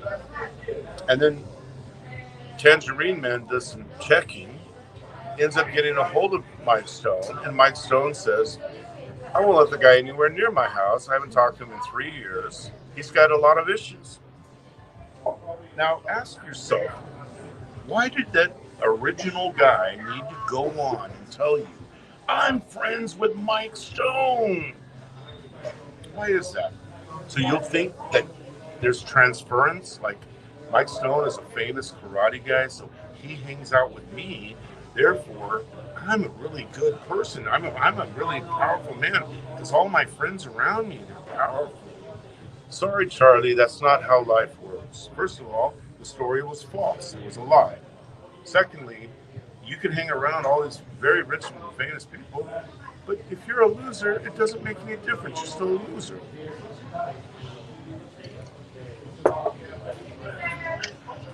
Jack, I was doxxed by Michael and by Warren. I have proof. I could post it, and you'll see for yourself.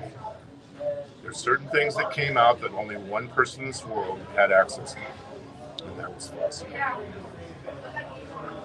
But yeah, I mean, we've all been doxxed. I was doxxed months before all this came out. But the point is, why is there a need to be the best? I'm number one. I had a racer. You don't have one now. Where is the racer? Where is all this stuff that you claim? Where is it? And even if it was true, because I know a lot of people who are rich that have things like Ferraris and stuff, do you want a rich guy coming on his YouTube channel saying, I've got a Ferrari and you don't? Where's the humility, man? Is there any humble bone in the body there?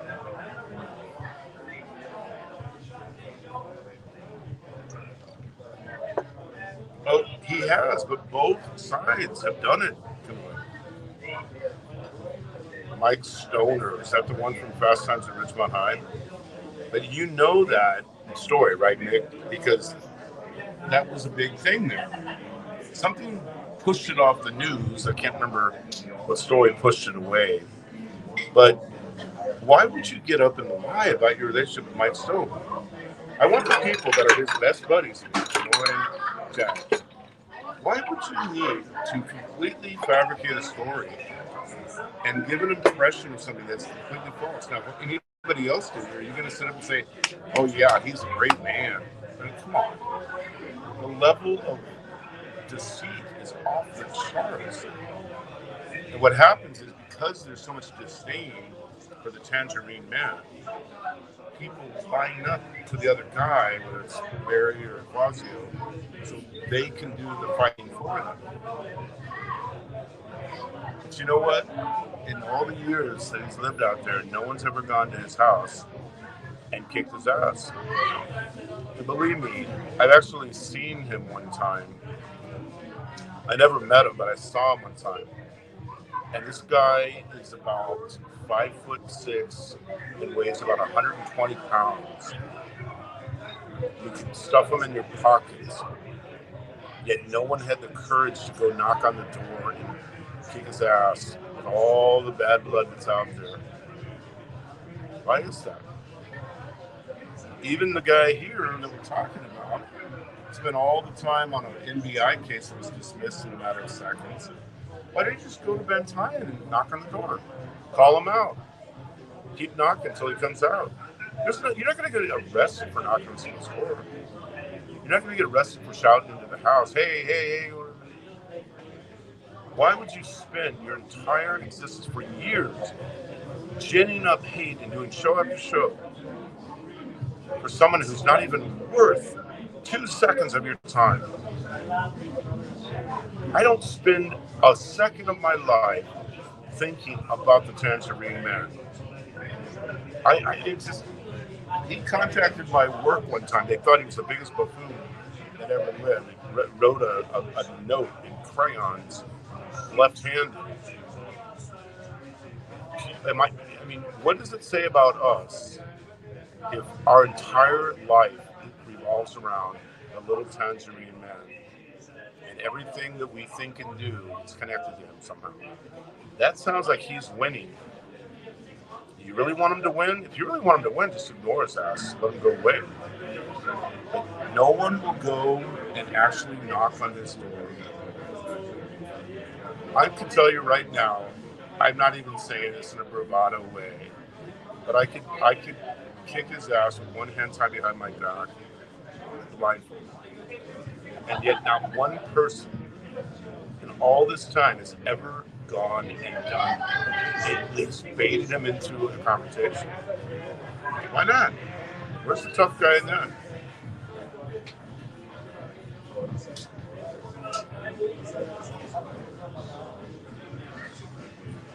Well, your ex, you should be, I think by the sound of it, thankful that you're out of that situation. But you know, like someone who was, no one's going to believe it. Come on. I mean, first question that a major corporation is going to say, who is this clown? And then you think they're going to fire people that have been in the industry for 30 years at the top of the industry because some dipshit in YouTube says, he said bad things about me. Cry me a river.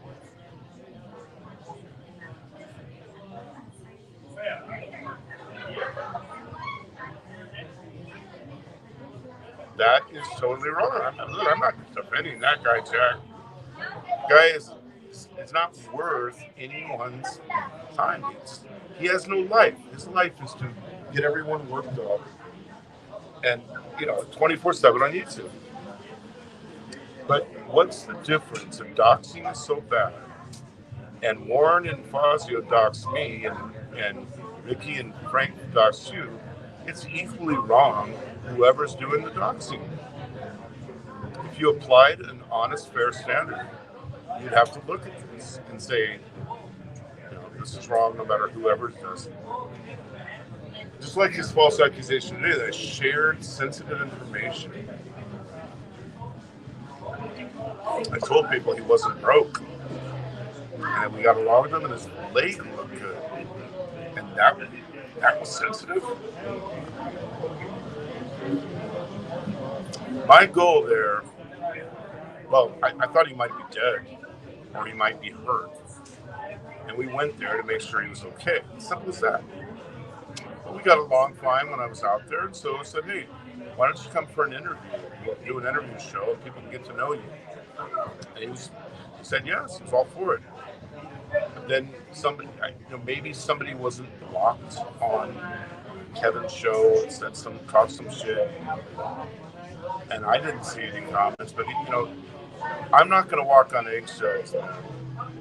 I'm not there to police you and you're so hypersensitive. I gotta watch every comment to make sure your feelings are hurt. Now, the last bit of news we had was everyone's baiting me to go down to Mount Wall. I will. I'm going to go there in 2 weeks. I'm going to seek to talk to Barry, Cliff, or anybody else that wants to talk. And instead of listening to all the hearsay and all the gossip, I'm going to go and try to find out for myself.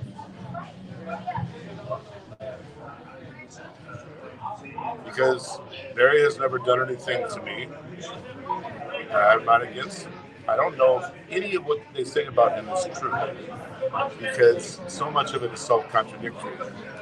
Some of it might be true, but I don't know what's true and what's not true, because I don't listen to anybody anymore, because everyone's bullshitting about everything. Philip Janik.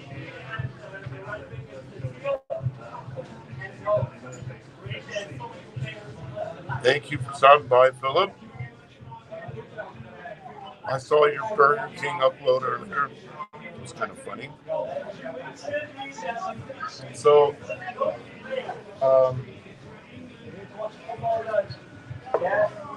I'll go to Mount Wall and I will attempt to talk to Barry. Talk to him myself, not through hearsay gossip, but I'll talk to him myself.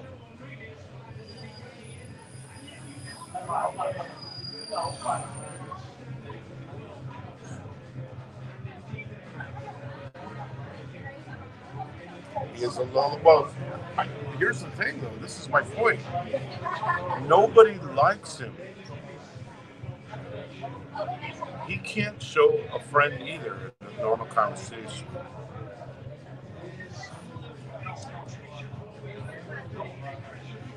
I don't think there's anybody on YouTube that likes Mr. Tangerine. And I think everybody recognizes that. When people pretend to like him, they're just baiting him. He's so gullible, he believes it.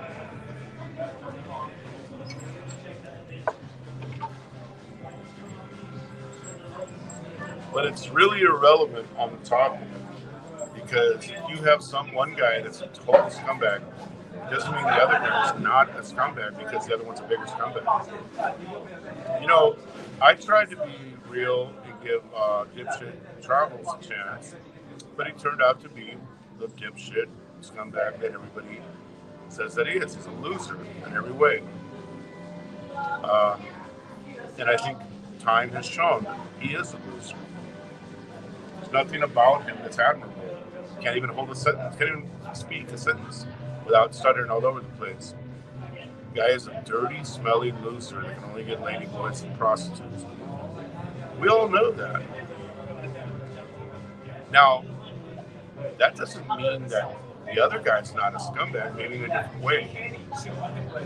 So here's my point with Fazio. If Fazio had the real higher ground, what's he afraid of? What's he afraid of all the bullshit comments?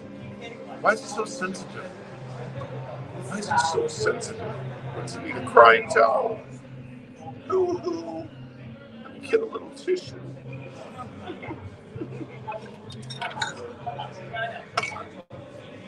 You know, if you know you're in the right, if you are in the right, you don't need, like, people can sit here and say every name like Idol's done with April. It's so laughable because it's so far from the truth. It's like somebody saying, you know, Kanoi, I saw your mother, and she's 6'11" and weighs 500 pounds. Well, you laugh at that comment because you know that's not true. Would you be sensitive about it? Would you be like coming unhinged and unglued because someone made a comment like that? It's not.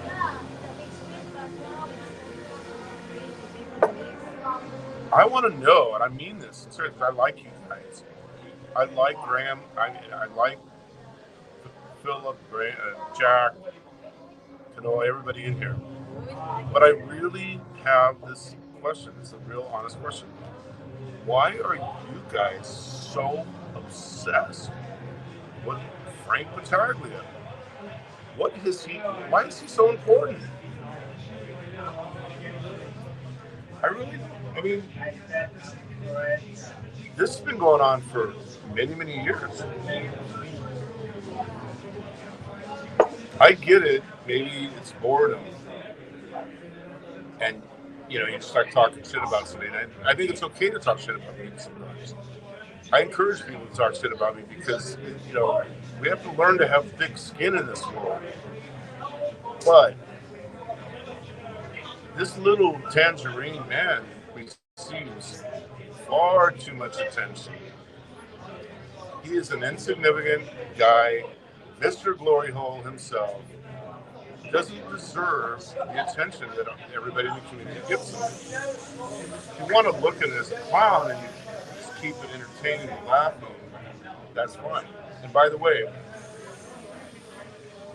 not only am I going to go to Malbois and seek to have a conversation with Barry and with Cliff and all the people involved to see what's true and not true, then I'm going to go up to Bantayan Island before I go back to Europe, take some vacation time in Bantayan, and I'm gonna invite Mr. Tangerine to come on over and sit down for an interview and see if he has more backbone to do it than some others in recent times that don't have a backbone. And I'm going to get to the truth on every one of them, and you can be the judge. I'll let them speak for themselves, and I'll ask hard-hitting questions, but not in a, you know, not a disrespectful, below the belt way.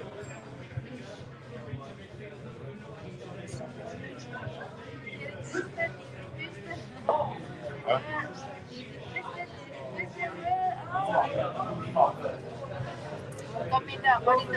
Titty Twister's back.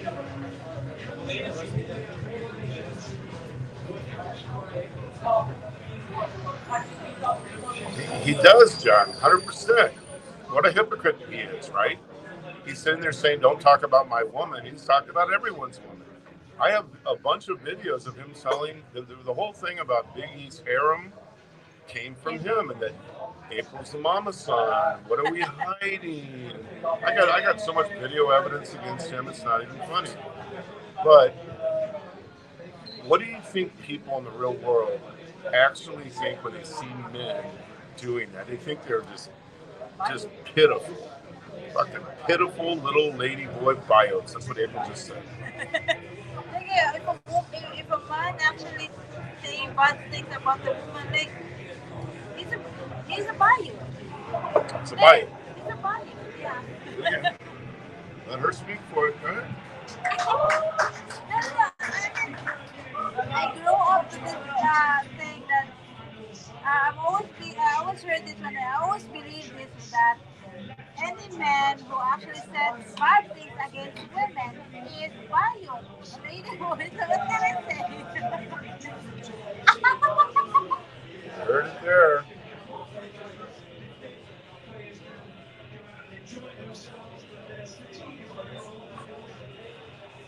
You know, there's no question that he's a creepy dude.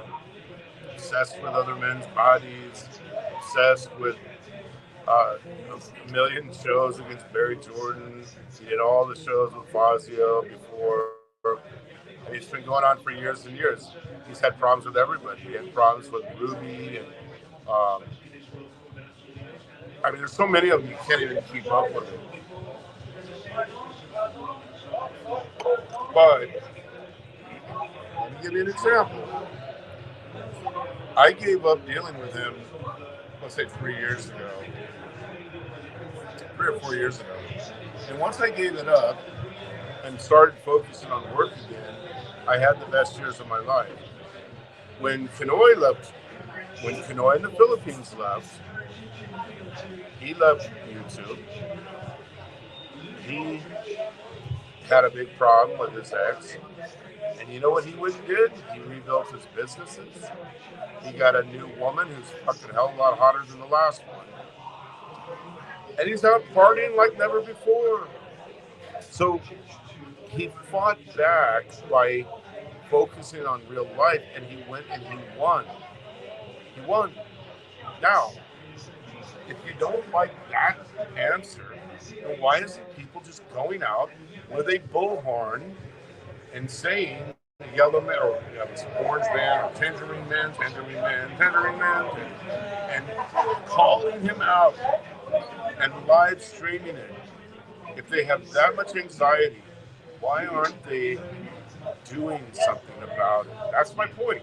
I'm not saying he's not a total dirtbag, but also at the same time, those people who had the problem with it when they finally got sick of dealing with it seemed like their life got a lot better.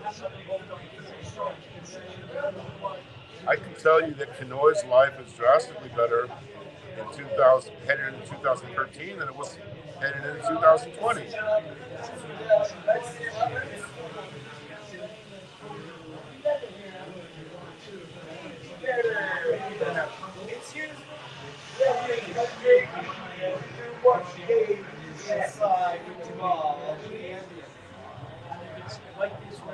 Oh yeah, there's no doubt about it, Graham. I mean, he's done some of the creepiest stuff in the world, and he's the biggest hypocrite on YouTube for sure.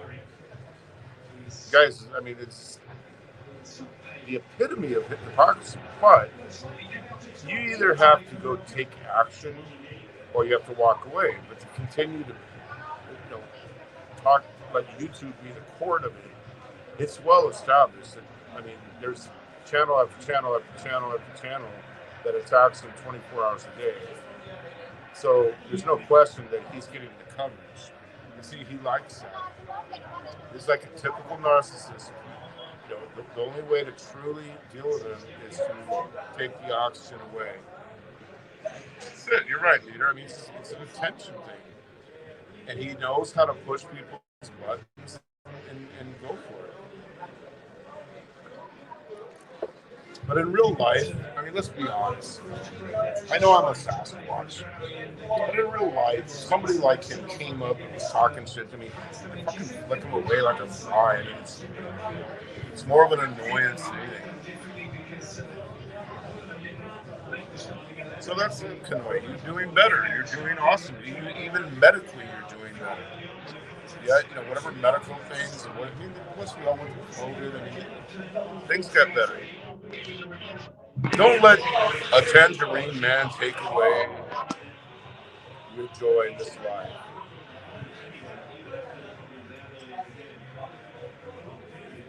Well, you know, when someone's getting involved with daughters, Zach, that should be legal. There's got to be some recourse for that. But, one thing we learned, and I hate to say this because I don't want to make it sound like I'm encouraging this to happen. But one thing that we learned through the whole Fazio Ricky drama mess was that even if you are caught on camera attacking someone from behind in a pussy move of the century, you're going to walk away scot-free.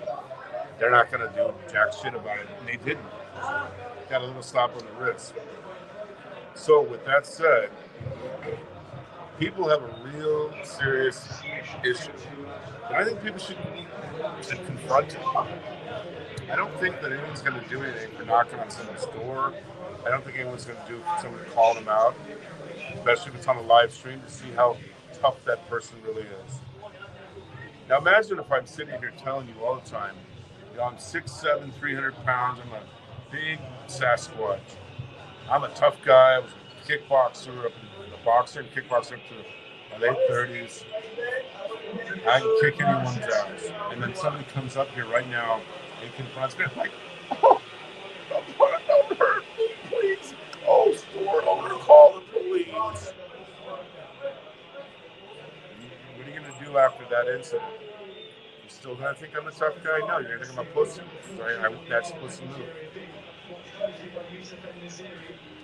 So if somebody has something to say to me, and they don't just think he's just a clown and truly has done something horrible, I think people should just go confront him.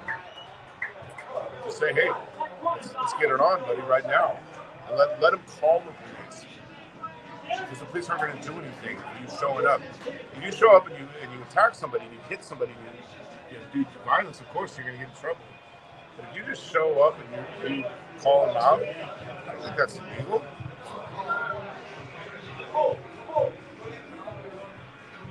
Where is Jeff Swift these days? Yeah, the children candy stuff. It's stupid, right? It's crazy. And I want to, again, reiterate, I was never talking shit about Foss. Never have. Other than I don't agree with Fazio's beliefs. That doesn't mean I'm attacking him. The earth is not flat. Only a retard would think that. All those stupid things are just ludicrous. But I don't care. I mean, I've always been nice to the guy. I was nice to him when I talked to him on the phone many, many times.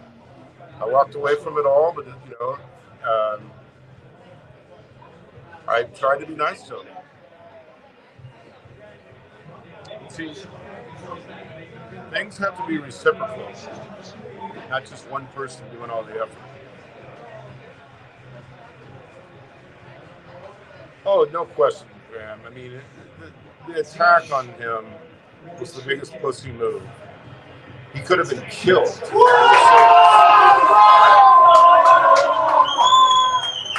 you come up and hit somebody from behind and hit them in the temple the right way, you can kill somebody. Or if you hit them and they fall down and hit their head, you can kill somebody.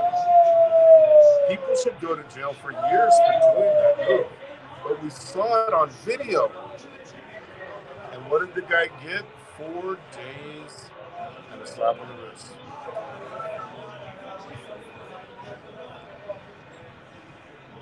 So I believe that's sort of a open invitation to go and confront somebody. I mean, I could walk up to a person like this, not making any move, right? And say, you are a fucking asshole. I mean, I can go up and confront them. Let them call the barangay. Let them call the P&P. What are they going to arrest you for? What's the charge? Freedom of speech? They are, Ken. I mean, it's unbelievable how foolish this thing has gotten. You have the right to do that. You don't have the right to have violence. I'm not advocating violence. But I'll tell you what, if someone did some of the shit that I've heard other people say, I'm walking over there and knocking on the person's door until those police show up.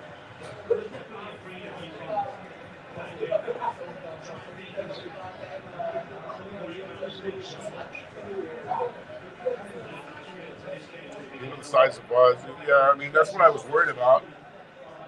I thought he might have had a heart attack, or maybe he fell down or had a concussion. Because suddenly we went from nobody was hurt, heard anything from Fazio to all of a sudden I heard it on 3 different people's shows that Fazio was dead or he lost his leg.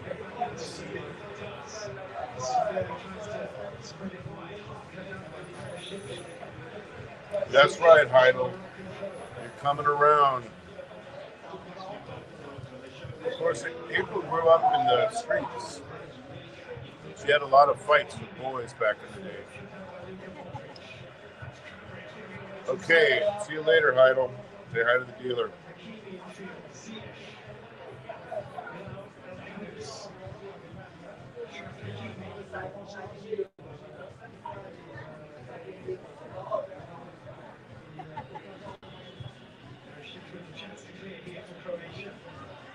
Thank you very much, Jack. It seems like you've been gone from YouTube for a while. And then there's a fake Fazio account. A lot of people think it has your picture. I don't know if that's you or not. But I'm always pro Jack Thompson. And I'm not here to tell you not to be friends with Michael Fazio. I don't feel like it's my job to dictate to other men who to be friends with. But your friend didn't get the memo about that one. No, I like Jack. I like, well, I think we all thought we liked Warren at one time. But that whole Warren thing was a big fraud. Big fraud from day one. And of course, Fazio was so gullible, he believed everything the Warren said. But that was, of course, very, very, well, they both probably abused the shit out of each other. Who knows? But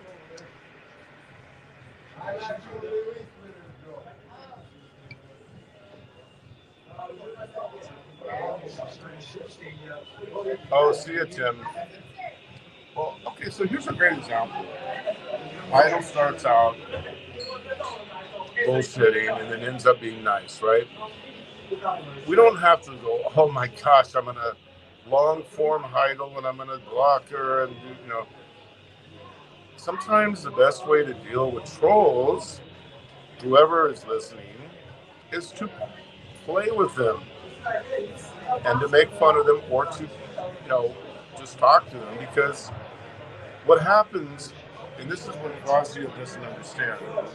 I had told Fazio he should unblock everybody because what you don't understand is when you block everybody, you amplify the voice of people.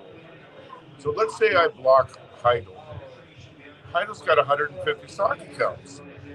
Just makes another one, another one, another one, another one, another one. And I might get a little bit of action by not blocking. If I start blocking all the time, I'm going to get bombarded. And that's how the troll game works. When they see they can get under your skin, when they see they can bother you, then you get bombarded with them. When you are not intimidated by it, or you feel like you can't be interrupted by it, first of all, on the interruption part, there's nothing that Fazio or anybody else says that is so important that you can't be interrupted by a troll.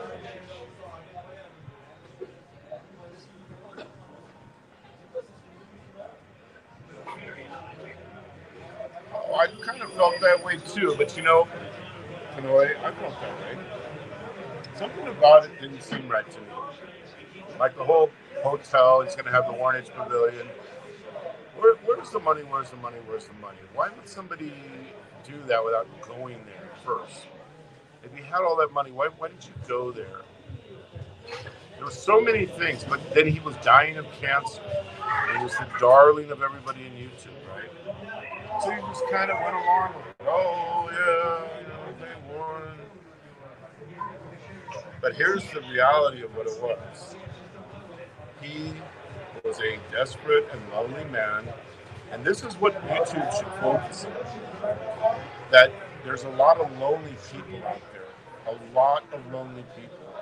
And people are turning to booze and to pills and to drugs, sometimes deal with that, and other people are latching on like a tick on a dog's ear to a man that had endless amount of time to talk with him because he himself is also a very lonely man.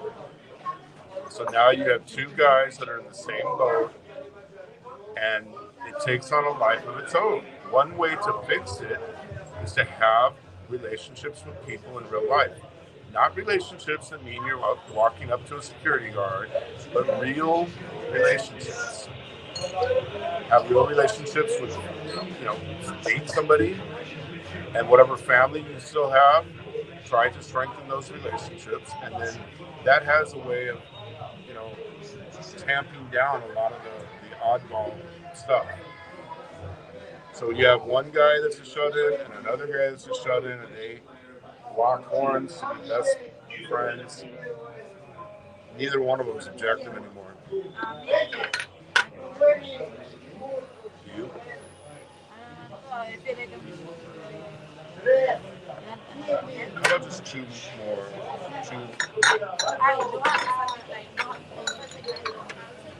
Here comes the mass again by Eurythmics. I want to reiterate another thing, guys. Let's give an example that, let's say that Fazio or Frank or anybody met me and they just didn't like me. They said, I don't like him, he's a dick or he's whatever. That's perfectly fine. I'm not trying to become popular. I already have so many people in my life. I don't need other friends. I'm trying to sort of get rid of some lately. But so let's say they didn't meet me, or they met me, and they don't like me. The hypocrisy of some of them that didn't like me. One of them that didn't like me is because I didn't think he was anything. I didn't think his game amounted to anything. He didn't have females that really would give a shit about him. He just wanted to pay him. He just wanted to go get a lady boy.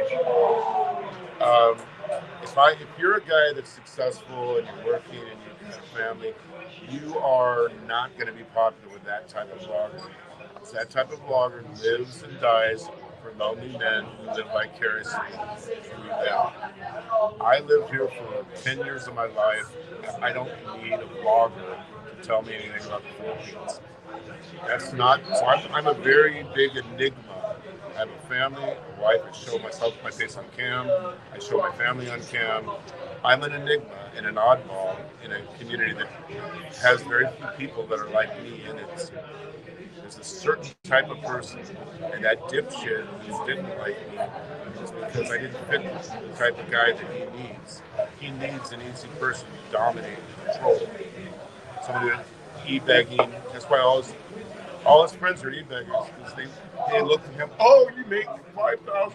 I want to be like you when I grow up. But somebody who's already got something going on, they're not going to be impressed by it.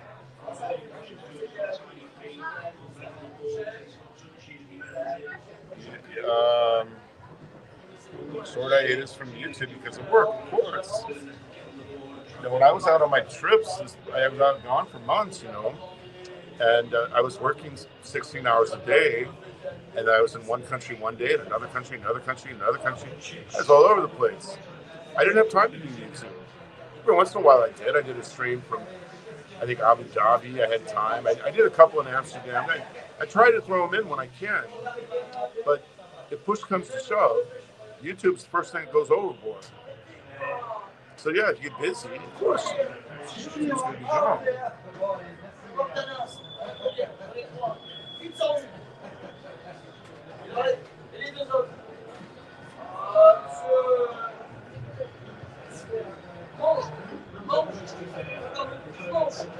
They do, man. I mean, you and I know Kenora. I'm not trying to bring up this topic, but we knew a vlogger that was jacking off 7 times a day for 26 years. He's been in love and in an LDR for 10 years on YouTube. And even though he said it, the moment the Philippines opens again, I'm going to be on there. I'm going to meet the love of my life. Well, a year's gone by and he didn't show up, so he added a new 1,200 masturbation trips since the first promise was made.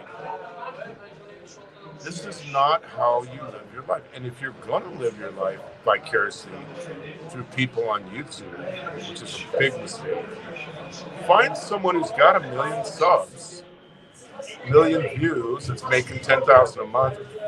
Like the one guy's making 30,000 a month on YouTube. Someone like Philly in the Philippines is making 3,000 a month on YouTube and has 100,000 views. If you want to live vicariously, do it through the successful ones that look like they have a life that you'd like to emulate.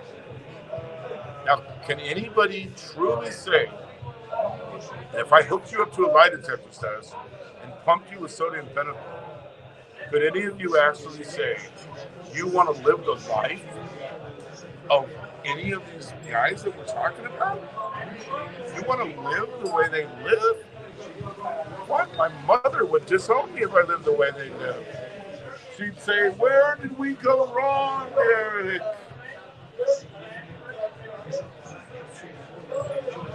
Last thing in the world you ever want to do is live the way these people live. Most of them, I won't name names, live worse than the Filipinos they live nearby.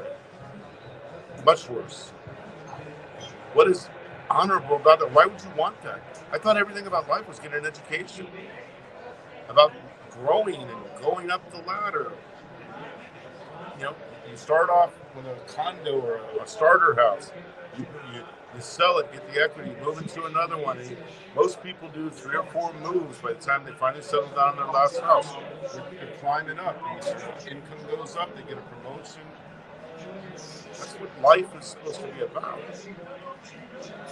Not, I want to leave the United States or Canada, 2 of the best countries in the world, to go live like worse than a Filipino in a third world country.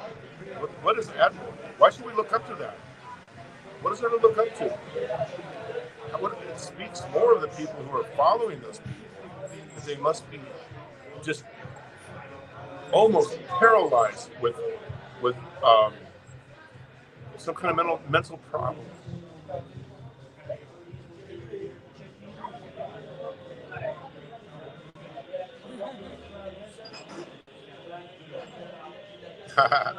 I got nothing but respect for you because you are a working man and you're showing it by your lifestyle and your kids and everything that you do. So regardless of what happens with me and Fazio, I like you and I respect you, Jack Thompson, and I respect people that actually get up every day and go out there and make it happen. Not just bullshit about making it happen, but actually go out there every fucking day and put it on the line. Those are the people I respect. And I respect it whether they're a cook in the kitchen or whether they're a truck driver or whether they're a construction worker or whether they're an IT guy.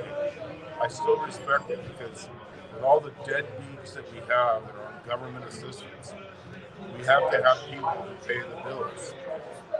The real people. And that's another point, and I'm not going to go off into this, but if you are stressed, I feel stressed. I'm stressed. I need to be given pills, and I need to not work and let the government pay me the rest of my life because I feel stressed. Grow a backbone and a pair of balls. Why should the taxpayers pay for you because you're fucking lazy and don't want to get a job? I left my work when I was 42 because I was stressed out. All the condoms I had to pick up. You want somebody else to pay for you. What the hell?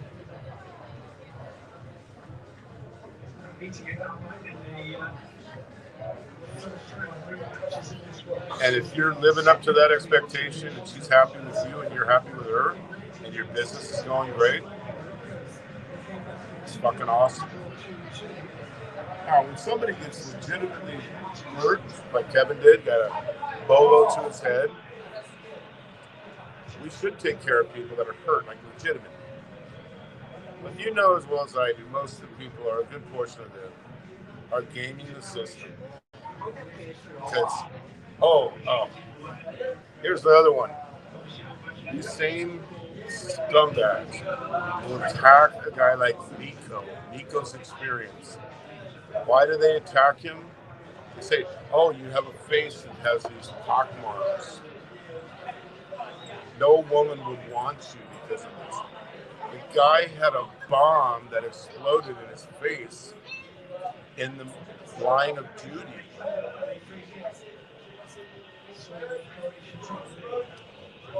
You know, we should take care of people who got injured in the line of duty, right? I find it interesting, the one that is getting stress leave, who was in the military, is attacking somebody who was actually in a war and got bombed and attacked and injured. So I say thumbs up to Nico and Nico's experience. One of my favorite people in YouTube. Thumbs down to all the freeloaders out there that want somebody else to pay.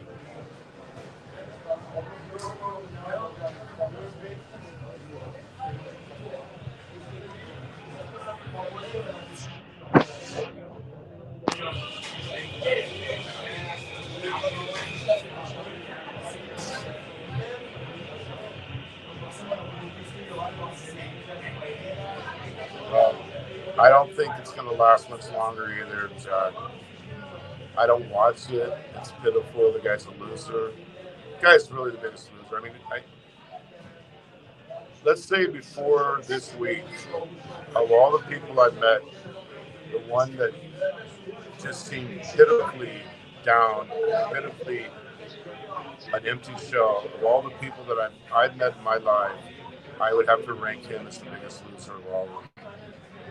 When you see it in real life, it's different than what you see on the screen, because you can see it like he doesn't think anyone sees it, and it's just pitiful. It's pitiful. It's nothing like what he portrays, and whether it's even true what he portrays, does anyone really envy that? Oh, I'm going to go town to town with prostitutes and ladyboys. I'm going to attack everybody and then act like a victim. Oh, and when somebody gives me a dose of my own medicine, I'm going to go and sneak up on them from behind, get them, and then turn around and tell the police that you were only defending yourself and he hit you first. That's how pitiful these people are.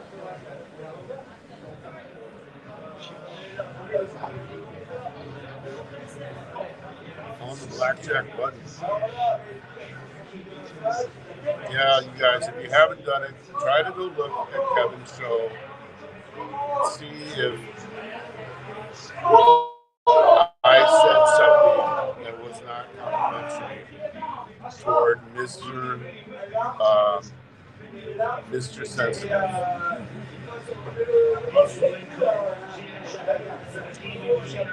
I will apologize if I did, but I didn't. See, for me to say something bad about the person, I would have to think something bad about the person. And I don't have any bad thoughts. I hadn't until now. See, the other thing we have to realize, if you want to believe that the Earth is a 24,000-mile, 400-foot wall of ice at the edge, knock yourself out. More power to you. You're a retard if you believe it, but if you really believe it, I don't give a fuck. I'm not going to change what I do every day. But see, while I think that person is totally out of their mind, if they believe it, I don't even think he believes it in real life. I could still be friendly with a person who has the most crazy beliefs, because my life is not connected to those crazy beliefs. His is. He said, I heard him say it, If you believe the earth is round, you cannot be my friend. Wow.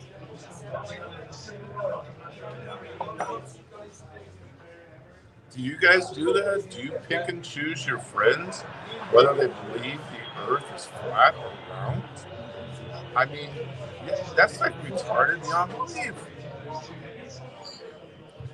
I mean, you guys, if you don't believe the earth is a sphere, I really question your sanity. Only the biggest morons. You know the people that are in the flat earth world are just like the people in the YouTube world. The Brett Blastos of the world are like the Mark Sargents of the world who are the head of that other thing. Because they can't get women, they can't get laid, they're ugly, they feel like they're out of society's mainstream. And so they coalesce around the topic, and now all of a sudden, oh yeah! You think they would stand up to real engineers, scientists, and I mean, come on. Please tell me you don't believe it. Nico's my hero too. In fact, Jack, I want everybody to give Kevin $100, and I'm pledging my 100 for him to go to Colombia. I looked up trips to Colombia from Miami the other day. I saw some that were only $200 round trip.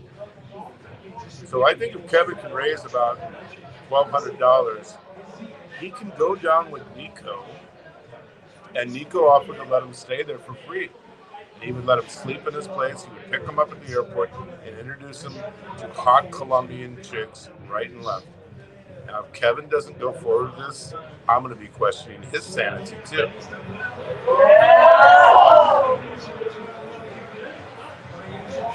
Retard is not considered nice anymore? Okay. What's a good substitute word for that, Go Bobo?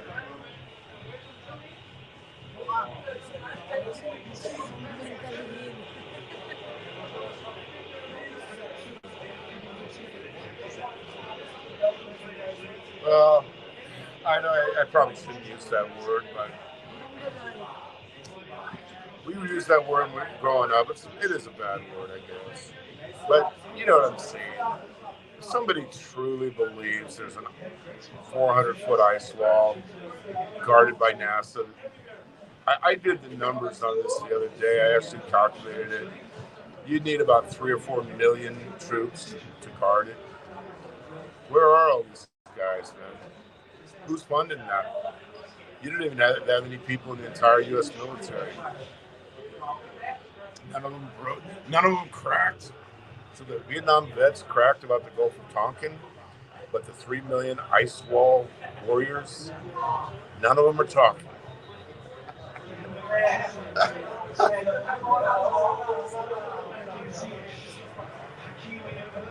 Okay, I'll do that. Simpleton, that makes everybody happy.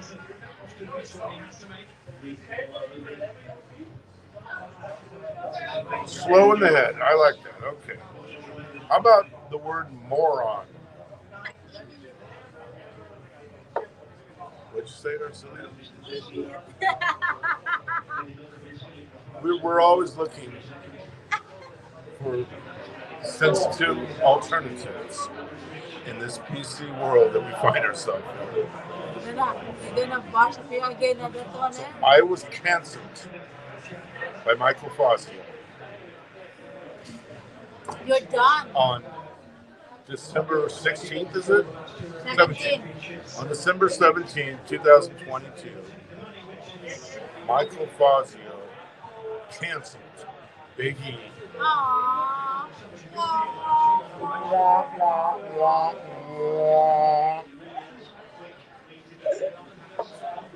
I need a crying towel, baby. Cry me a river. Let me try for India. Can you get me some Depends too? I gotta change my diaper.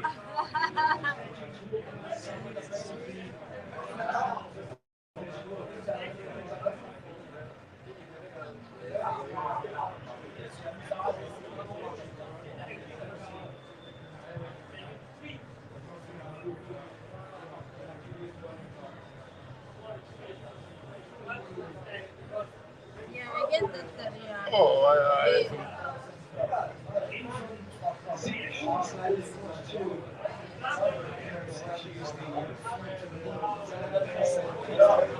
in Austria, Manrique.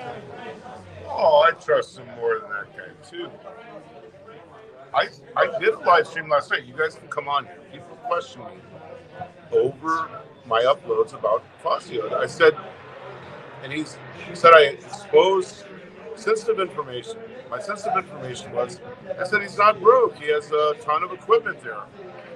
He has tons of tools and equipment. Those are assets that can be sold.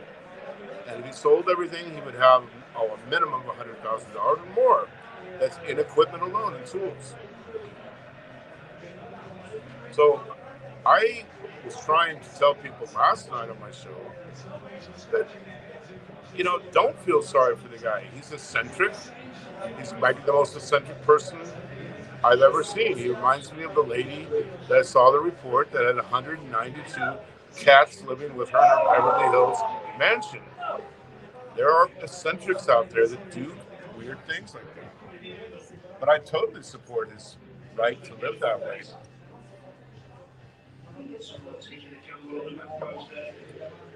But what is he scared about?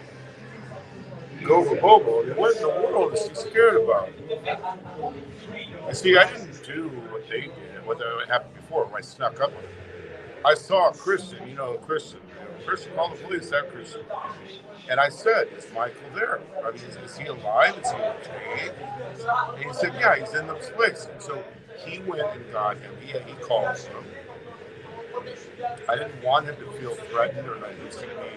I mean, he might be paranoid if somebody showed up and started rushing into the property. Of course, I understand that.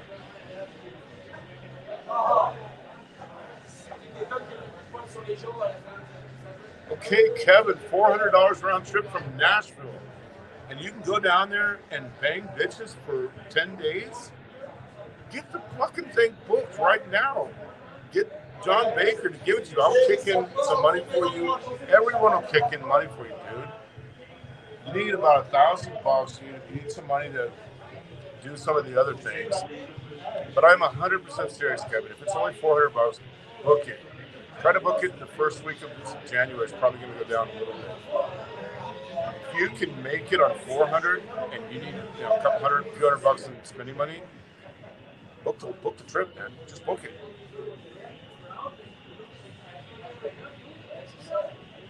The pink M16. Wow.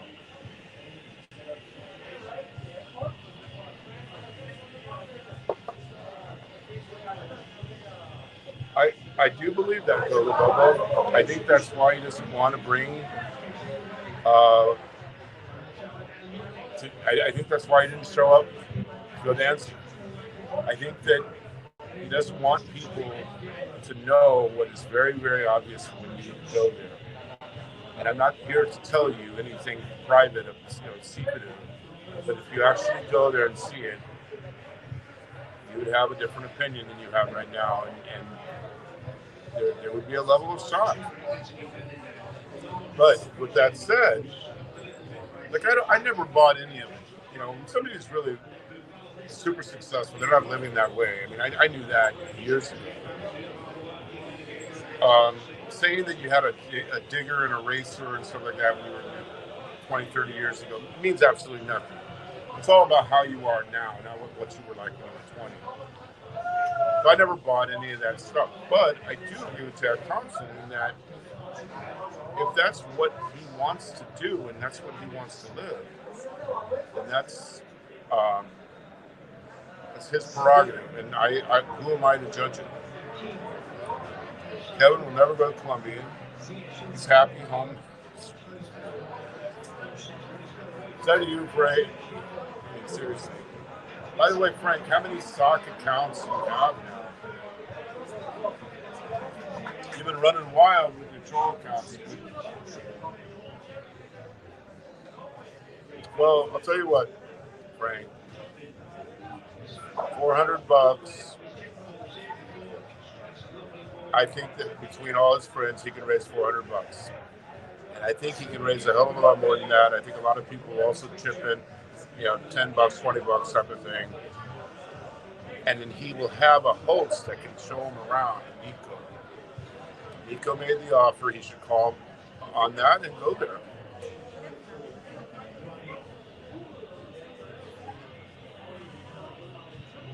He's happy at home, spanking it. Well, he hasn't had any choice but spanking it for the longest time. It is a fake Frank. Well, he has so many troll accounts. I mean, Frank has at least 53 known troll accounts.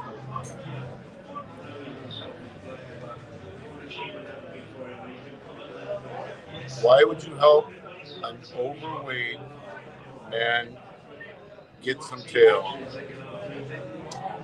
Well, you don't have to, fake Frank. That's the beauty of freedom, man. It's just like the guys that want to give Fazio a bang a pot and make a lot.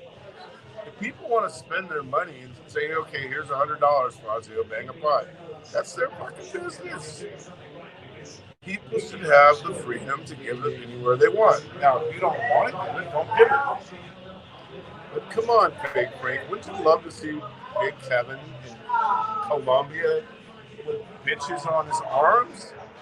Come on, I would love to see that. That would be worth its weight in gold for me. It would also be worth its weight in gold.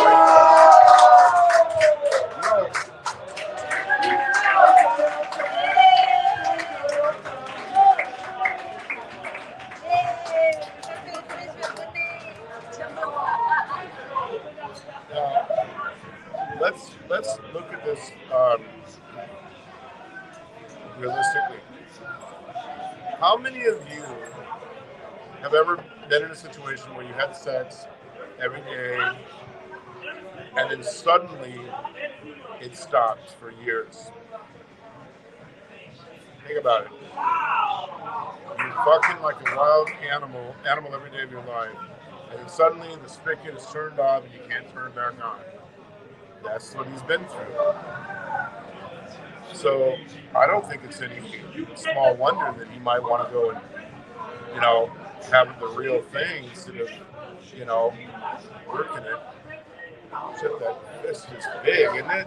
Look at that fucking thing. My gosh. When I look at it like this, it looks like normal to me, but when I do that, I am a Sasquatch. He'll never go to Colombia, mark my words. Well, this will be a test for him, Frankie boy, because if people raise it and he goes, I think his show's going to explode. He'll make more money than ever, and he'll be back. He'll be well on his way. But if that money comes through and he doesn't have the balls to go down there, I agree with you. If he doesn't do it, even though he has a chance, people are going to start questioning a lot of things. This is Kevin's chance to silence his critics once and for all. But you know as well as I do, how many critics does he really have? One or two with a bunch of troll accounts. He's also got more friends than anybody, and friends that donate than anyone that I've seen on YouTube. I believe in Kevin.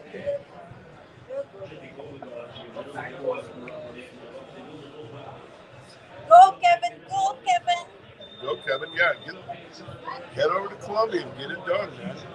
One of the nice things is, here's the thing you got to understand, and Nico can tell you this. You might go to Colombia and like it better than you ever liked the Philippines. You might go to Panama and like it better. You really should try different places, man. You might like it better. You might like it worse too.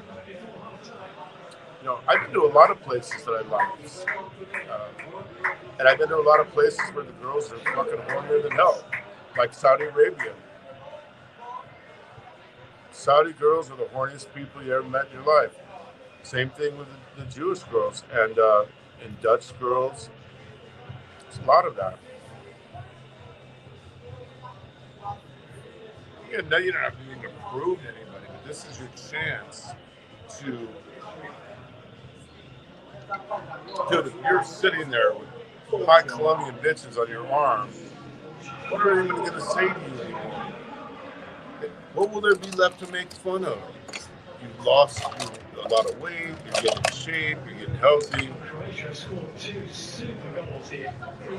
You going over there and showing that is going to, I mean, what are people going to say? I don't think they should have said shit to you even before. But I personally strongly rooting for you to go there. And not just to prove them wrong, that's only a little tiny part of it. I want you to go there so you can have a fun time and explore and get out of the, being kept out of the game for a while. Ready to hit the road again.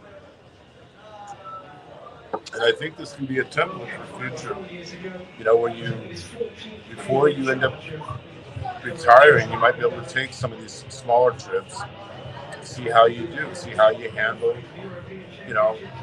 getting warmed up and practiced up. It's a good thing.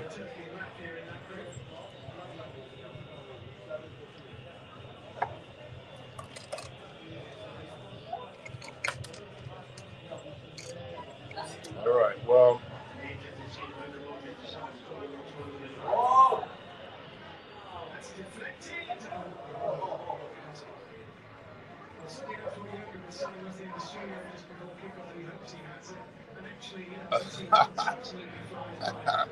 how's it going, Roberto? I'm glad to see lately that you've been back, man. I've been wondering what happened. That's Roberto, everybody, and he's a great guy. He's not a racist. He's an American. It's 10 inches. 10 inches, my friend. And you can ask all my harem. Got a huge wiener, but what would you expect for somebody my size? I mean, I'm a fucking giant. Imagine if I was a giant walking around with that little thing that you showed on that one video you did from the Tangerine Man. What is it about these people? They have no dick. They look tiny dicks. And that other dipshit that, remember he peed in the alleyway? What was that? Was that Thailand? Or what was that? That was Thailand, right? Gosh, the guy was fucking peeing out of a little tiny coffee straw. I mean, seriously. Like, things like that.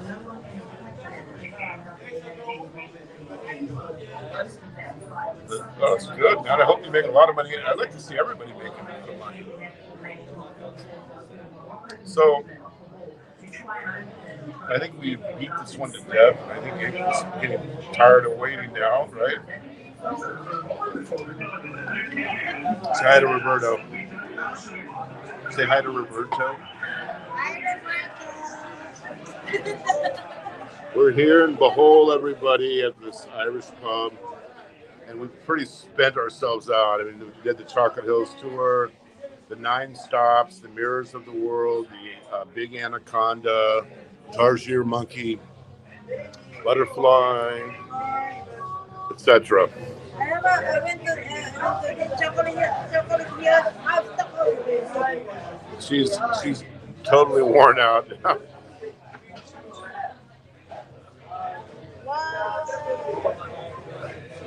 Look, gorgeous seas. He can spot how amazing you are. I got the best girl in the country, you guys. Not only is she beautiful and the sexiest girl on YouTube, but she's also the most decent and she's the smartest. She's the most educated one. I am so fortunate, you have no idea. She's a great person. Of course, I dated for 10 years before I finally settled down. I didn't just jump at anything. I just drink salmon light. So I'm a bit of a pussy when it comes to. I can literally drink 30 beers, right? I mean, have you ever seen anyone who can drink more beers than I can get down? Yeah, no. It's scary. Whoever is gonna drink more, can you please? Oh, we had drinking competitions with white guys, and they all went down for the count. But for the first time in my life, a week or two ago, I drank a giant bottle of, it's a huge bottle of gin. And I did it with gin and 7-Up, and That's funny. It's the first time I've ever drank hard liquor in my life. And he's down. Down. Well, first of all, I was shocked I had the capacity to drink that much, even hard liquor. You look so hot. I couldn't even imagine it. But I paid so dearly the next 2 days. It took me literally 2 days to recover. So I managed to make it into my 50s without hard liquor. I did my 1-day experiment, and I'll be another 50 before I do that again. So for me, it's beer and wine and champagne and stuff like that, and that's about it. Maybe a margarita. Other than that, no. I think that we should get Roberto to donate big time to send his buddy Kevin. We need $400 for the round trip ticket, and Nico will pick him up at the airport and let him stay at his place for free and introduce him to all of the bitches that he knows.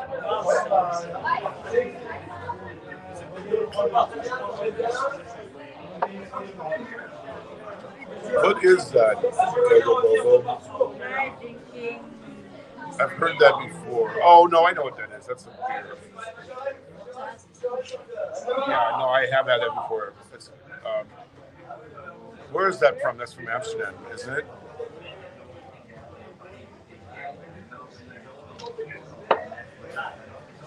I'll be happy for Kevin if he makes it over there. It's going to be great. I think it'll help his channel, too. You got to keep working at it and build it up and because you know what happens, Kevin, like, you had over 30 people watching today. This is something that builds up. And people they start to expect, okay, Kevin's going to do a show this day and this day. I know for myself, when I did a show, like every day, I was always in the 30s, 40s, and so on. But when I would do it sporadically, the numbers went way down. People don't know you're going to do it and so on. Newman. Yeah. Paul Newman. Newman from Seinfeld.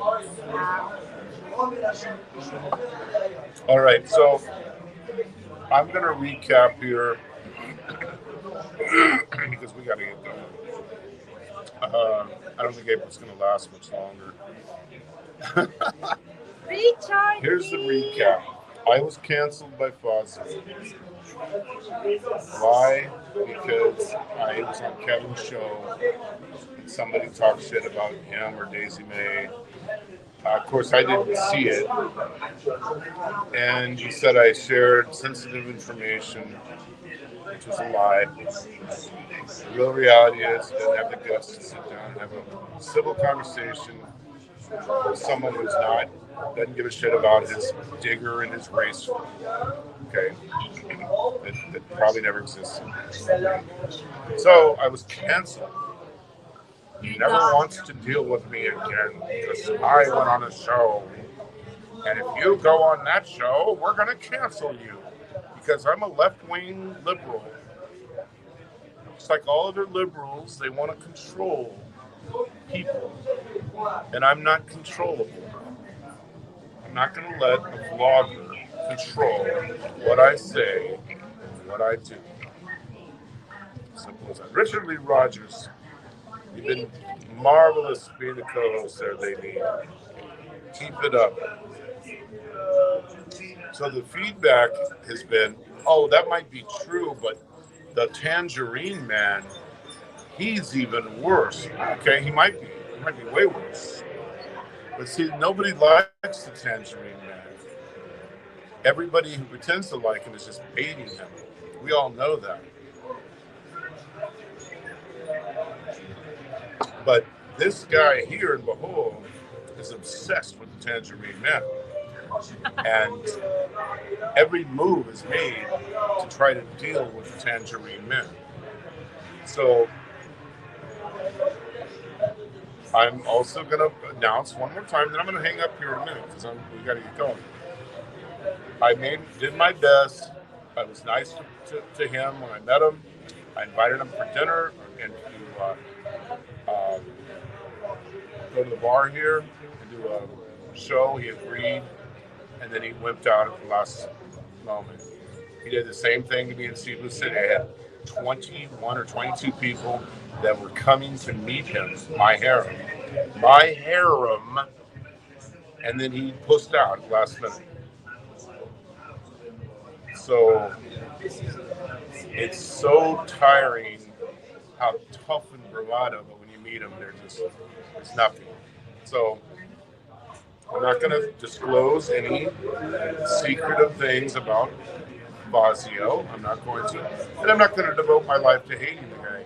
But the moves that he's made have been super pathetic, and somebody needs to call it out. Okay, grow up, be a fucking man. Stop being a mangina. Stop being afraid of trolls. Stop breaking your word every second. If you don't like me personally, that's fine. Just say that. But that's not what you said. You did one of the biggest pussy moves in history today, and you should be ashamed of yourself. Grow up, stop acting like a weirdo, and rejoin the human race.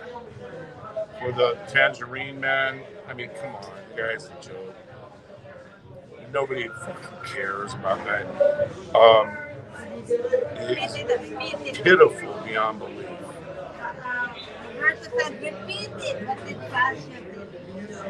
What did he do?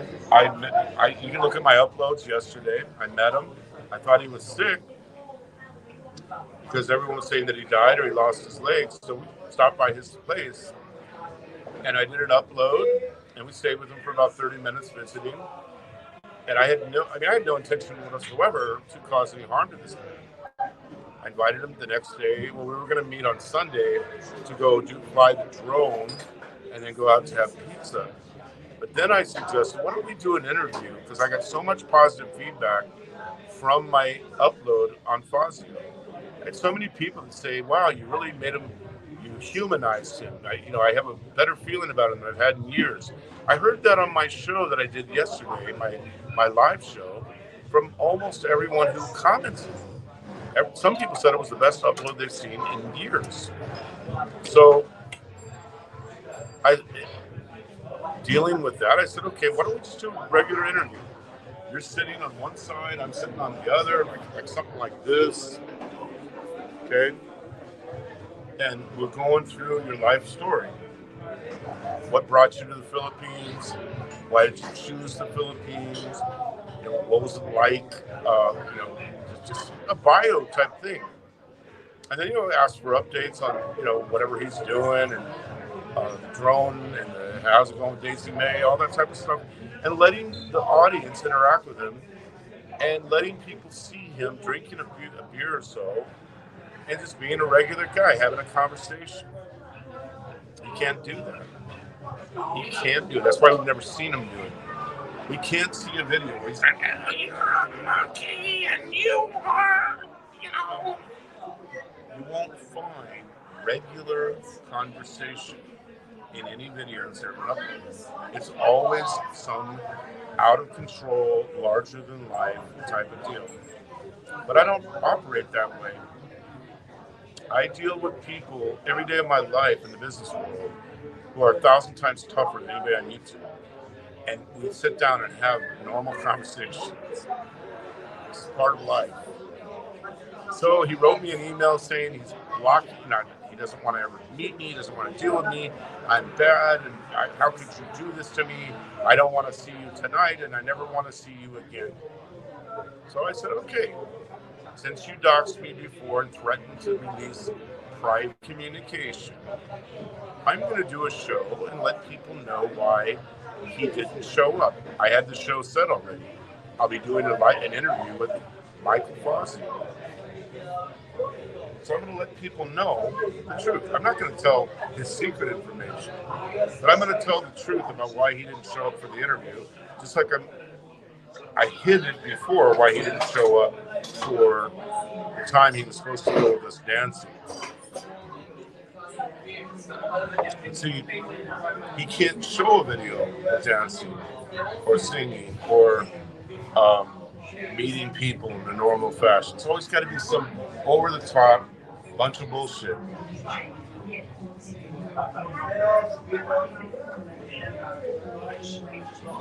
He backed out.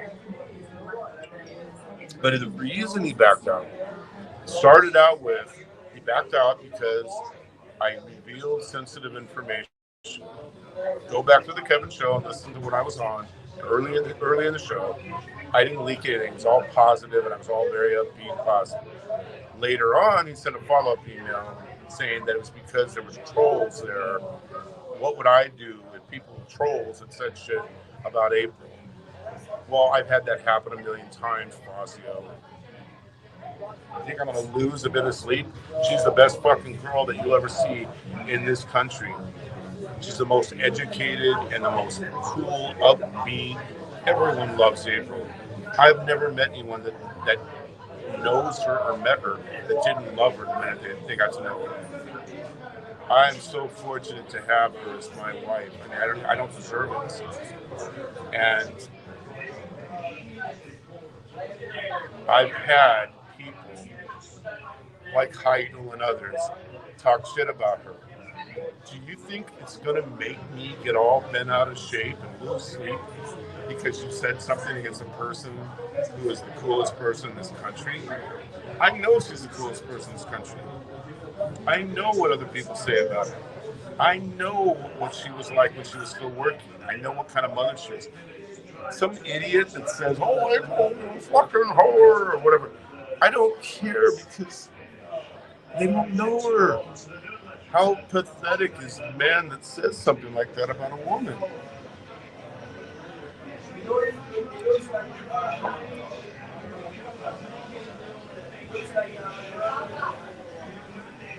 "100%. And you can ask April herself. Because I think Filipino thing.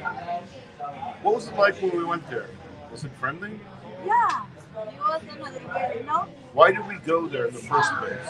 Because we were like concerned because of what we heard about, say that he's dead or like he's amputated. We actually was so concerned.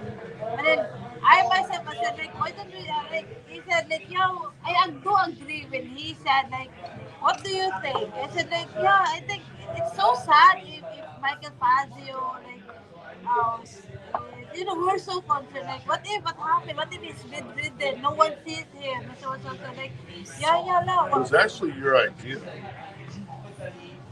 And no, it wasn't. At first I said no because I didn't want him to think someone was just jumping up on him like that. Like something. And then I thought about it for about, while we were taking the boat over here, I thought, we really should check because if he's hurt or if he died, somebody needs to know about it. But actually, you were actually the one who first said we should go. Yes, I really want to meet him. I told you, I really want to meet him, Fazio, and even Frank and Gilda. All of you, actually. I really want to meet all these trolls. They said trolls or these. Well, those aren't trolls. I know. Like Barry, I saw Barry before. But then I really want to see them. But then when I heard about it, I said like I want to know what happened to him because he's gone. And then it's so sad if Michael Fazio really did something, was hurt or anything like that. I myself don't want to see that because human being, we always have concern to other people, right? So that's it. It's, it's bad that he did what he did, but that's what he's doing.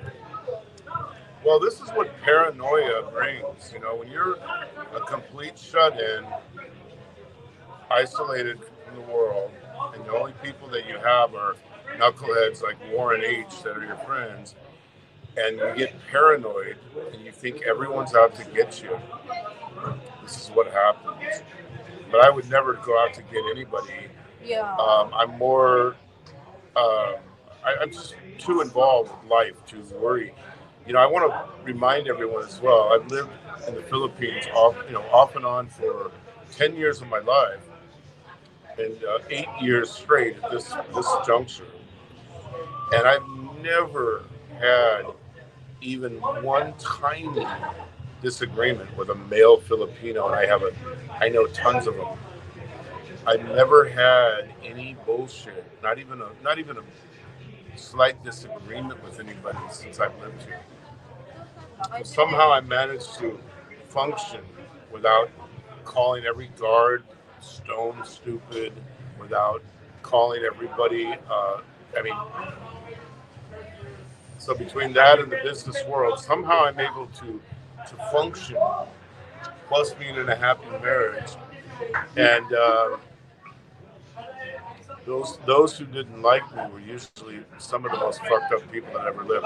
Now, I mean, we know who they are: Dipshit Travels and a couple other ones. But why didn't he like me?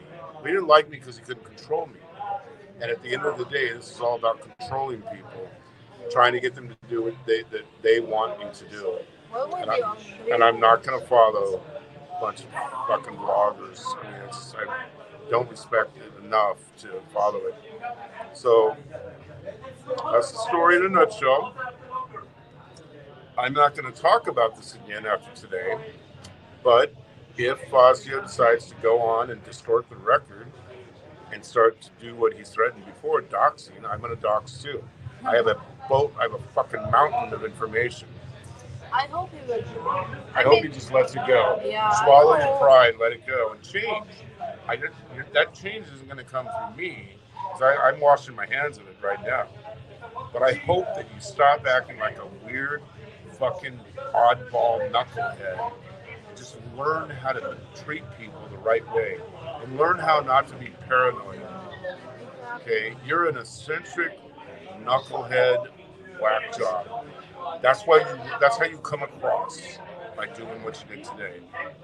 I'm still gonna hope that you can turn that around in your life. Stop lying to people, bullshitting people, pretending that you're something that you're not. Learn how to just be a regular guy that can hang out with other men, and learn how to have conversations with people. That's my heartfelt advice for you. But I'm not going to walk through life fucking slapping you down or anything. It's a one-time deal. Unless you do it, too. Every time you do it, I'm coming right back on, and I'm going to go bananas the next time it happens. This is the first and last time, I hope. Both, I guess. Growth and his reputation. He is worried about the reputation, about people talking shit about him and Daisy May. But on the Daisy May front, why would somebody talk shit about Daisy May? Let's say somebody's talking shit about her. The guy that's saying it looks like a fool. I mean, whoever's saying it. I don't ever see anybody saying it. But, you know, worried about your reputation, worried about this, that, and the other. You should be worried about being a shut-in and being an oddball. You should focus on a quality of life that's sorely lacking. Quality of life is not measured in how much money you have in your bank. It's measured by the relationships that you have. And when someone is as controlling as you are, and as paranoid as you are,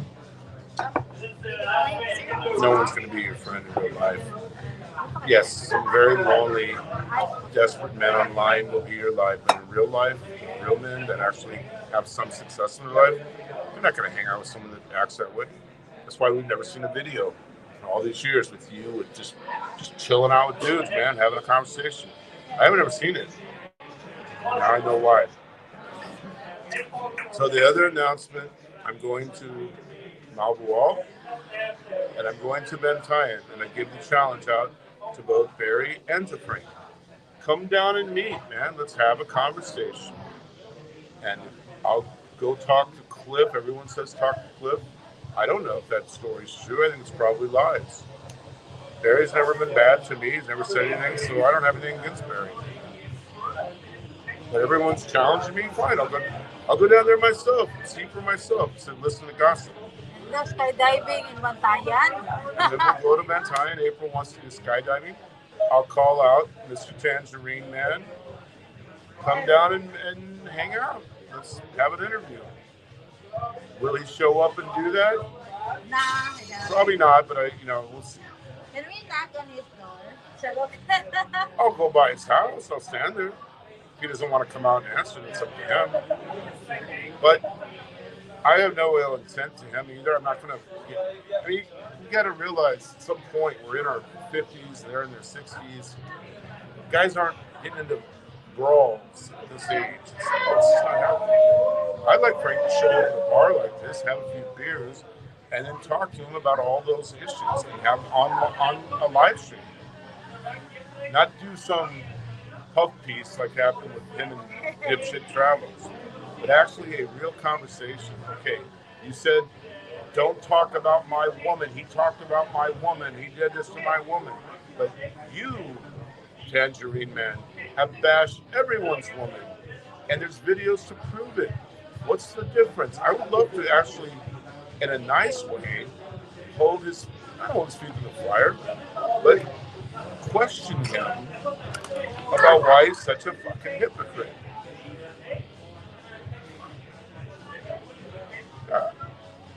I agree, man. I mean, I don't want to get violent with people. I'm like Michael Jackson at this stage. I'm a lover, not a fighter. I was a fighter when I was younger. I was still fighting, getting in fights in my late 30s, but I have no interest in. I mean, I don't want to hurt anybody. I don't want to have to put this massive fucking fist in someone's face. Want some coffee? You want some coffee? I know what you're talking about. I'm not going to say. But I'm going to go to Ben Tyan. I'm going to go, and you can let all those people know. I'm not there to hurt them. Like especially Barry. Well, Barry's never done anything to me. But I'll talk to him. I want to talk to him like a fucking human being. And put the camera there. Say, Barry, they said that you burned this person or you owe this person. I don't owe Cliff anything. Okay, let's go talk to Cliff. Let's see what he says. Let's get it out there in the open. Because frankly, I don't know what the truth is on any of this stuff. Now, even if it's true that he owes Cliff, it's still none of my business. Do I go after everyone who's in debt in America? There's a lot of Americans that are in debt. Like, we have an epidemic of debt in America. Do I go to the neighbor that I know owes, money at the furniture store? You owe them money and I want you. I mean, come on. Who does that? These people are a bunch of gossipy little women.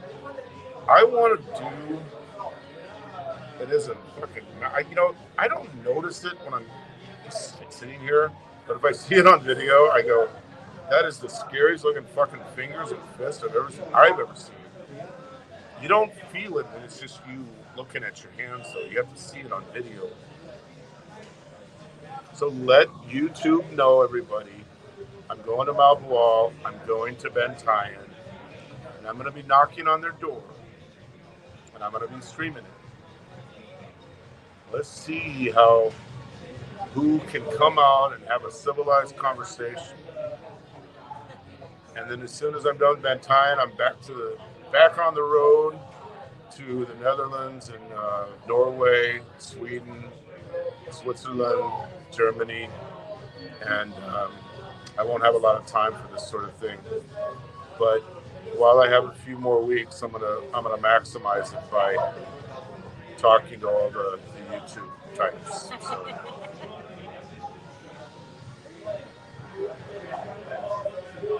I know you do too, Kevin. I wouldn't want to fight you, but I'd still kick your ass. But I like you, so I'm not going to do that.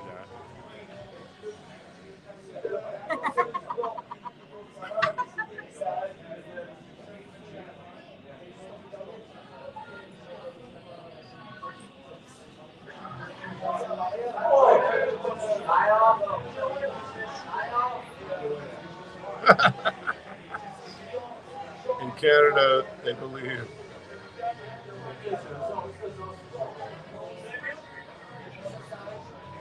Well, I'll tell you on the debt front, I have a company credit card, you know, I use for travel, but I don't have a personal credit card. I've had more money. Once I cut my credit cards up in 2008, I think it was. I had never saved money in my whole life. I might have had 30, 40,000 in the bank, but I never had big money in the bank. Um, Once I cut those credit cards up back then and stopped, I never borrowed money from anybody. Never had debt of any kind. My money in the bank and in investments skyrocketed. It's amazing that if you say, okay, I want a new big screen TV or something, or a new computer, if you got to go down to the ATM machine, pull the money out, pay for it, you don't do it. But if it's a credit card, you say, okay, well, okay, I'll get it. It's an extra $50 a month out. And you start shifting stuff around. Oh, that's the worst trap you could ever imagine. Once I got rid of that, and back then in 2008, my life changed. It massively changed. That was the single best decision I've ever made. That and buying Apple stock in the 1990s. About Apple, Coca. I own 6 stocks and 2 houses. So I had, I was able to pull out a certain amount of percentage of my income back in the 90s. And I was such a fan of Apple. I started using Apple in 1981. And the minute I heard the rumors of Steve Jobs coming back, I went down and started buying Apple stock. And I remember buying $5,000 of Apple stock early on, and I kept buying it out, every time I got paid. Oh, I think I had more than 7-to-1 stock splits on that. And,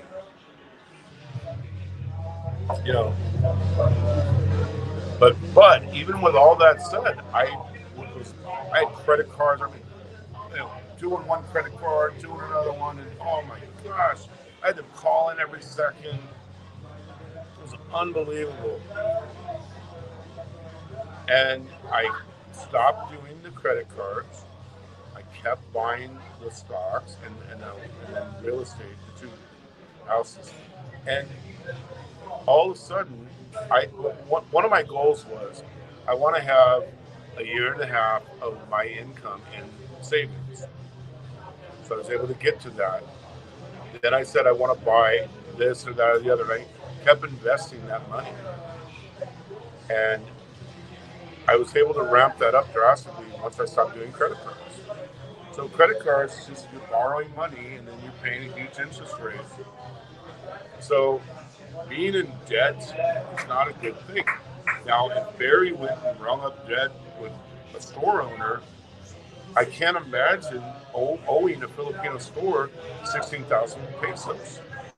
I can't imagine a Philippine store extending even 1 peso of credit to someone that looks like they can't repay it. I've never borrowed money from anybody since I cut up those cards, But I mean, you guys have all been here, every one of you listening. Can you even fathom? I mean, is it even fathomable that you say, hey, put it on my tab, put it on my tab, put it on my tab, and it rings up to 16K in pesos? If that guy gave Barry 16K and let him get debt like that, he deserves to lose it. He needs to learn that just because you're a white guy in the Philippines doesn't mean you have money. And for you to give money to a guy, I mean, and for it to happen over and over and over and over, and no one goes to the barangay hall, I could take someone to the barangay hall right now. Someone owes me 1,000 pesos. I can go have a meeting at the barangay within 2 or 3 days. I myself have done things like this. I'm just about to get off, Jack. Oh, get off. It's kind of connotations. But that's why I don't automatically believe all the stories about Barry. I also remember when Babes went on someone's show saying, Barry did this, Barry did that, Barry did this, Barry did that. I saw the screenshots of the conversations that woman was having with another Filipina saying how she was so in love with Barry and was just doing all this to try to trap him and make him come back and stay with her. You know, I hate to break the news to you, but women lie a lot. They want to trap men. They want to bullshit and lie to them. So I don't think he was fucking burning her with a cigarette. I mean, this is absurd. If he was doing it, why didn't she run to the barangay hall? Believe me, this barangay thing, criticize Philippines all you want, but if you walk into that hall and file a complaint, they're going to go resolve that sucker in about 24 hours. I've been involved in this. Not involved in it, like, but I had, you know, for debt collection and for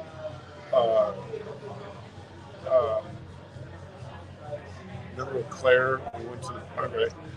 But then also we had one where the two girls were fighting, and the one kept beating up the other girl.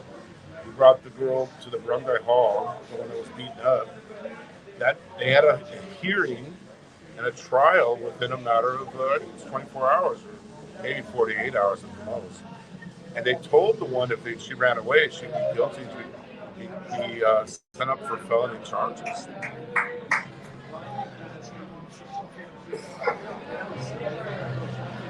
They won't, Roberto. They're never going to let up, especially someone that looks like him.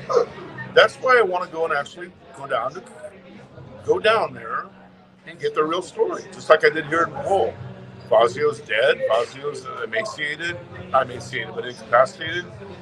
Okay, we'll drive by. We'll go over there and check it out. And found out that he wasn't incapacitated.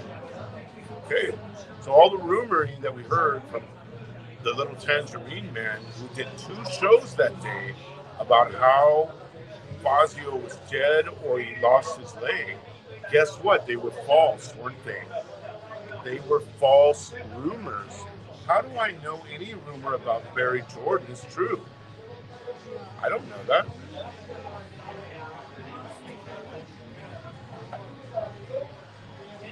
Is he missing a Jack Thompson? Because I have a feeling he's still out there. Now, if I walk down there, if I go to Mount Wall and say, okay, Cliff, what is the deal? Is Barry Odie? No one ever shows these people. No one ever shows evidence against him. Also, when it comes to his immigration status, no one's seen his passport. I don't know. Barry made a visa run. I have no idea, and I don't even care because it's not my business. If the Philippines wants to let him stay illegally, that's up to them. Everybody knows who he is. I just don't think he rises to the level of importance. I don't think the Philippines is worried about YouTubers bitching. But the thing about him owing 7 or 8 different Sorry Story stores, 4 to 16,000. That's not the Philippines I know. I walked in and told them, "Can you give me credit for 1,000?" They'd probably laugh me right out of the damn store. They'd probably say, "You pay, you pay." So would I. But see, that's the thing, Jack. You are a real man, and you're a stand-up man. You're not a guy that's trying to be something that you're not. So I respect you tremendously. Even when people are saying shit like dipshit travels, I always take your side because you've always been a stand-up guy. Dipshit travels is just intimidated by a man like you. He wouldn't dare face you. Well, anyway, guys, I really got to run. Think about those things. Spread the word that I'm going to be going to Bedtime and Mount Wall to try to bring some closure to all these controversies. And we'll see if the Tangerine Man wants to get up in my face, call me the big ostrich. I'm just joking, Tangerine. But seriously, I would like to sit down with you and have an interview with you and see if you can answer a lot of these questions that everybody wants to know, instead of having a puff job like you did with Dipshit Travels.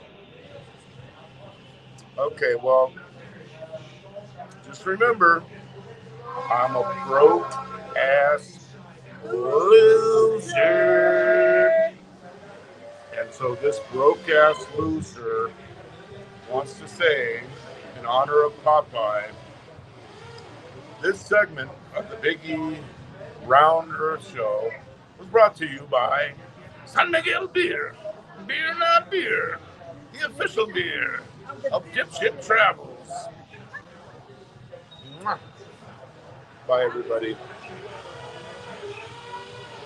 Lights, something. I'll just hold on for dear life.